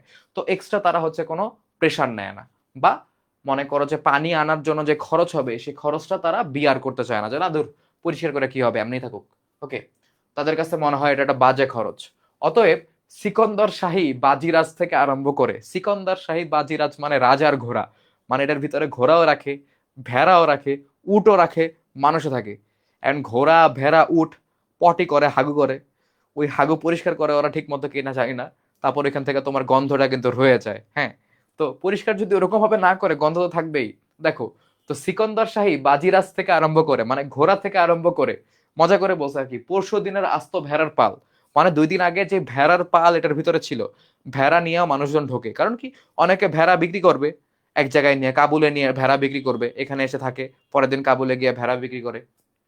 ভেড়ার পাল যে সব অবদান রেখে গিয়েছে, মানে দেখো, সিকন্দর শাহী বাজিরাজ থেকে আরম্ভ করে পরশু দিনের আস্ত ভেড়ার পাল যেসব অবদান রেখে গেছে, অবদান রাখা মানে কি, যেসব পটি করে গেছে আর কি, ওই জায়গাটা হাগু করে গেছে। ওকে, তার স্থূলভাগ মাঝে মাঝে সাফ করা হয়েছে, বটে স্থূলভাগ মানে কি, ম্যাক্সিমামই মাঝে মাঝে সাফ করা হয়, কিন্তু সূক্ষ্ম মানে অল্প একটু অংশ কিন্তু তাও রয়ে যায়। সূক্ষ্ম গন্ধ সর্বত্র এমনই স্তরীভূত হয়ে আছে, মানে সূক্ষ্ম গন্ধ মানে অল্প একটু গন্ধ এরকম চতুর্দিকে স্তরীভূত হয়ে আছে, মানে কি স্তরে স্তরে গন্ধ, এখানে একটু গন্ধ, এখানে একটু গন্ধ, এখানে একটু গন্ধ, এই জায়গাতে একটু গন্ধ, এরকম, ঠিক আছে? তো ভয় হয় ধাক্কা দিয়ে না সরালে এগিয়ে যাওয়া যা অসম্ভব, মানে কি তার কাছে মনে হচ্ছে কি ধাক্কা দিয়ে গন্ধ না সরাইলে সামনে আগাইতে পারতেছি না, এরকম দুর্গন্ধ, ঠিক আছে? তো সূচিবদ্ধ অন্ধকার দেখেছি এই পরিমাণ, মানে এই প্রথম সূচিবদ্ধ দুর্গন্ধ শুক্ল, মানে কি সূচিভেদ্য অন্ধকার মানে ধরো এরকম একটা জিনিস বোঝায় যেখানে সুইও ঢোকানো যাবে না, এত গাঢ়, এত গাঢ়, বুঝছো? সূচিভেদ্য অন্ধকার মানে কি সুই ঢোকানো যায় না এরকম একটা জিনিস, মানে এত বেশি গাঢ় হয়ে আছে একটা জিনিস যেটার ভিতরে তুমি সুই, সুই তো অনেক সূক্ষ্ম, সুইও ঢুকাতে পারবে না, ঢুকবে না। তো সূচিভেদ্য অন্ধকার মানে কি যে গভীর অন্ধকার, ডিপ ব্ল্যাক, প্রচুর, মানে এমন অন্ধকার তো হয়, তাও তো কিছু কিছু জিনিস দেখা যায়। সূচিভেদ্য অন্ধকার মানে কিচ্ছু দেখা যায় না, তুমি কোনো জায়গায় কিছু দেখতে পারবে না। বলছে যে সূচিভেদ্য অন্ধকার দেখেছি কিন্তু এই প্রথম সূচিভেদ্য দুর্গন্ধ শুকলো, মানে এরকম গভীর, ঠিক আছে, মানে ডিপ, মানে একদম মনে করো ঘন দুর্গন্ধ, এত বাজে দুর্গন্ধ আগে কখনো শুকিনি, এই প্রথম হচ্ছে আমি শুকলাম। তো এই গেল হচ্ছে আমাদের গদ্য, ঠিক আছে? তো এর পরের পার্টে হচ্ছে আমরা 7 নাম্বার থেকে, এই যে ধরো আমাদের 7 নাম্বার অংশ থেকে 7, 8, দুইটা পেজে আছে, 7, 8, ওকে। শব্দার্থ টিকা তো আমরা সবকিছু ভিতরেই বলে দিছি। লেখক পরিচিতি, পাঠ পরিচিতি, বইয়ের এমসিকিউ গুলা, এক্সট্রা এমসিকিউ, সিকিউ দেখে তোমাদের সিকিউ কিরকম আসতে পারে, কোন জায়গা থেকে আসতে পারে বুঝিয়ে ক্লাসটা শেষ করে দিব। তো ঈদুল আজহার আগে আমাদের শেষ ক্লাস এটা, আশা করি তোমরা ক্লাসটা বুঝতে পেরেছো, তোমাদের কোনো সমস্যা হয়নি। যদিও লাইভ ক্লাস তোমরা কেউ করো না, তোমরা করবা হচ্ছে রেকর্ডেড ক্লাসই, জানা কথা। সবার জন্য শুভকামনা, ভালো থেকো সবাই, ঈদ মোবারক, আল্লাহ হাফেজ, আসসালামু আলাইকুম।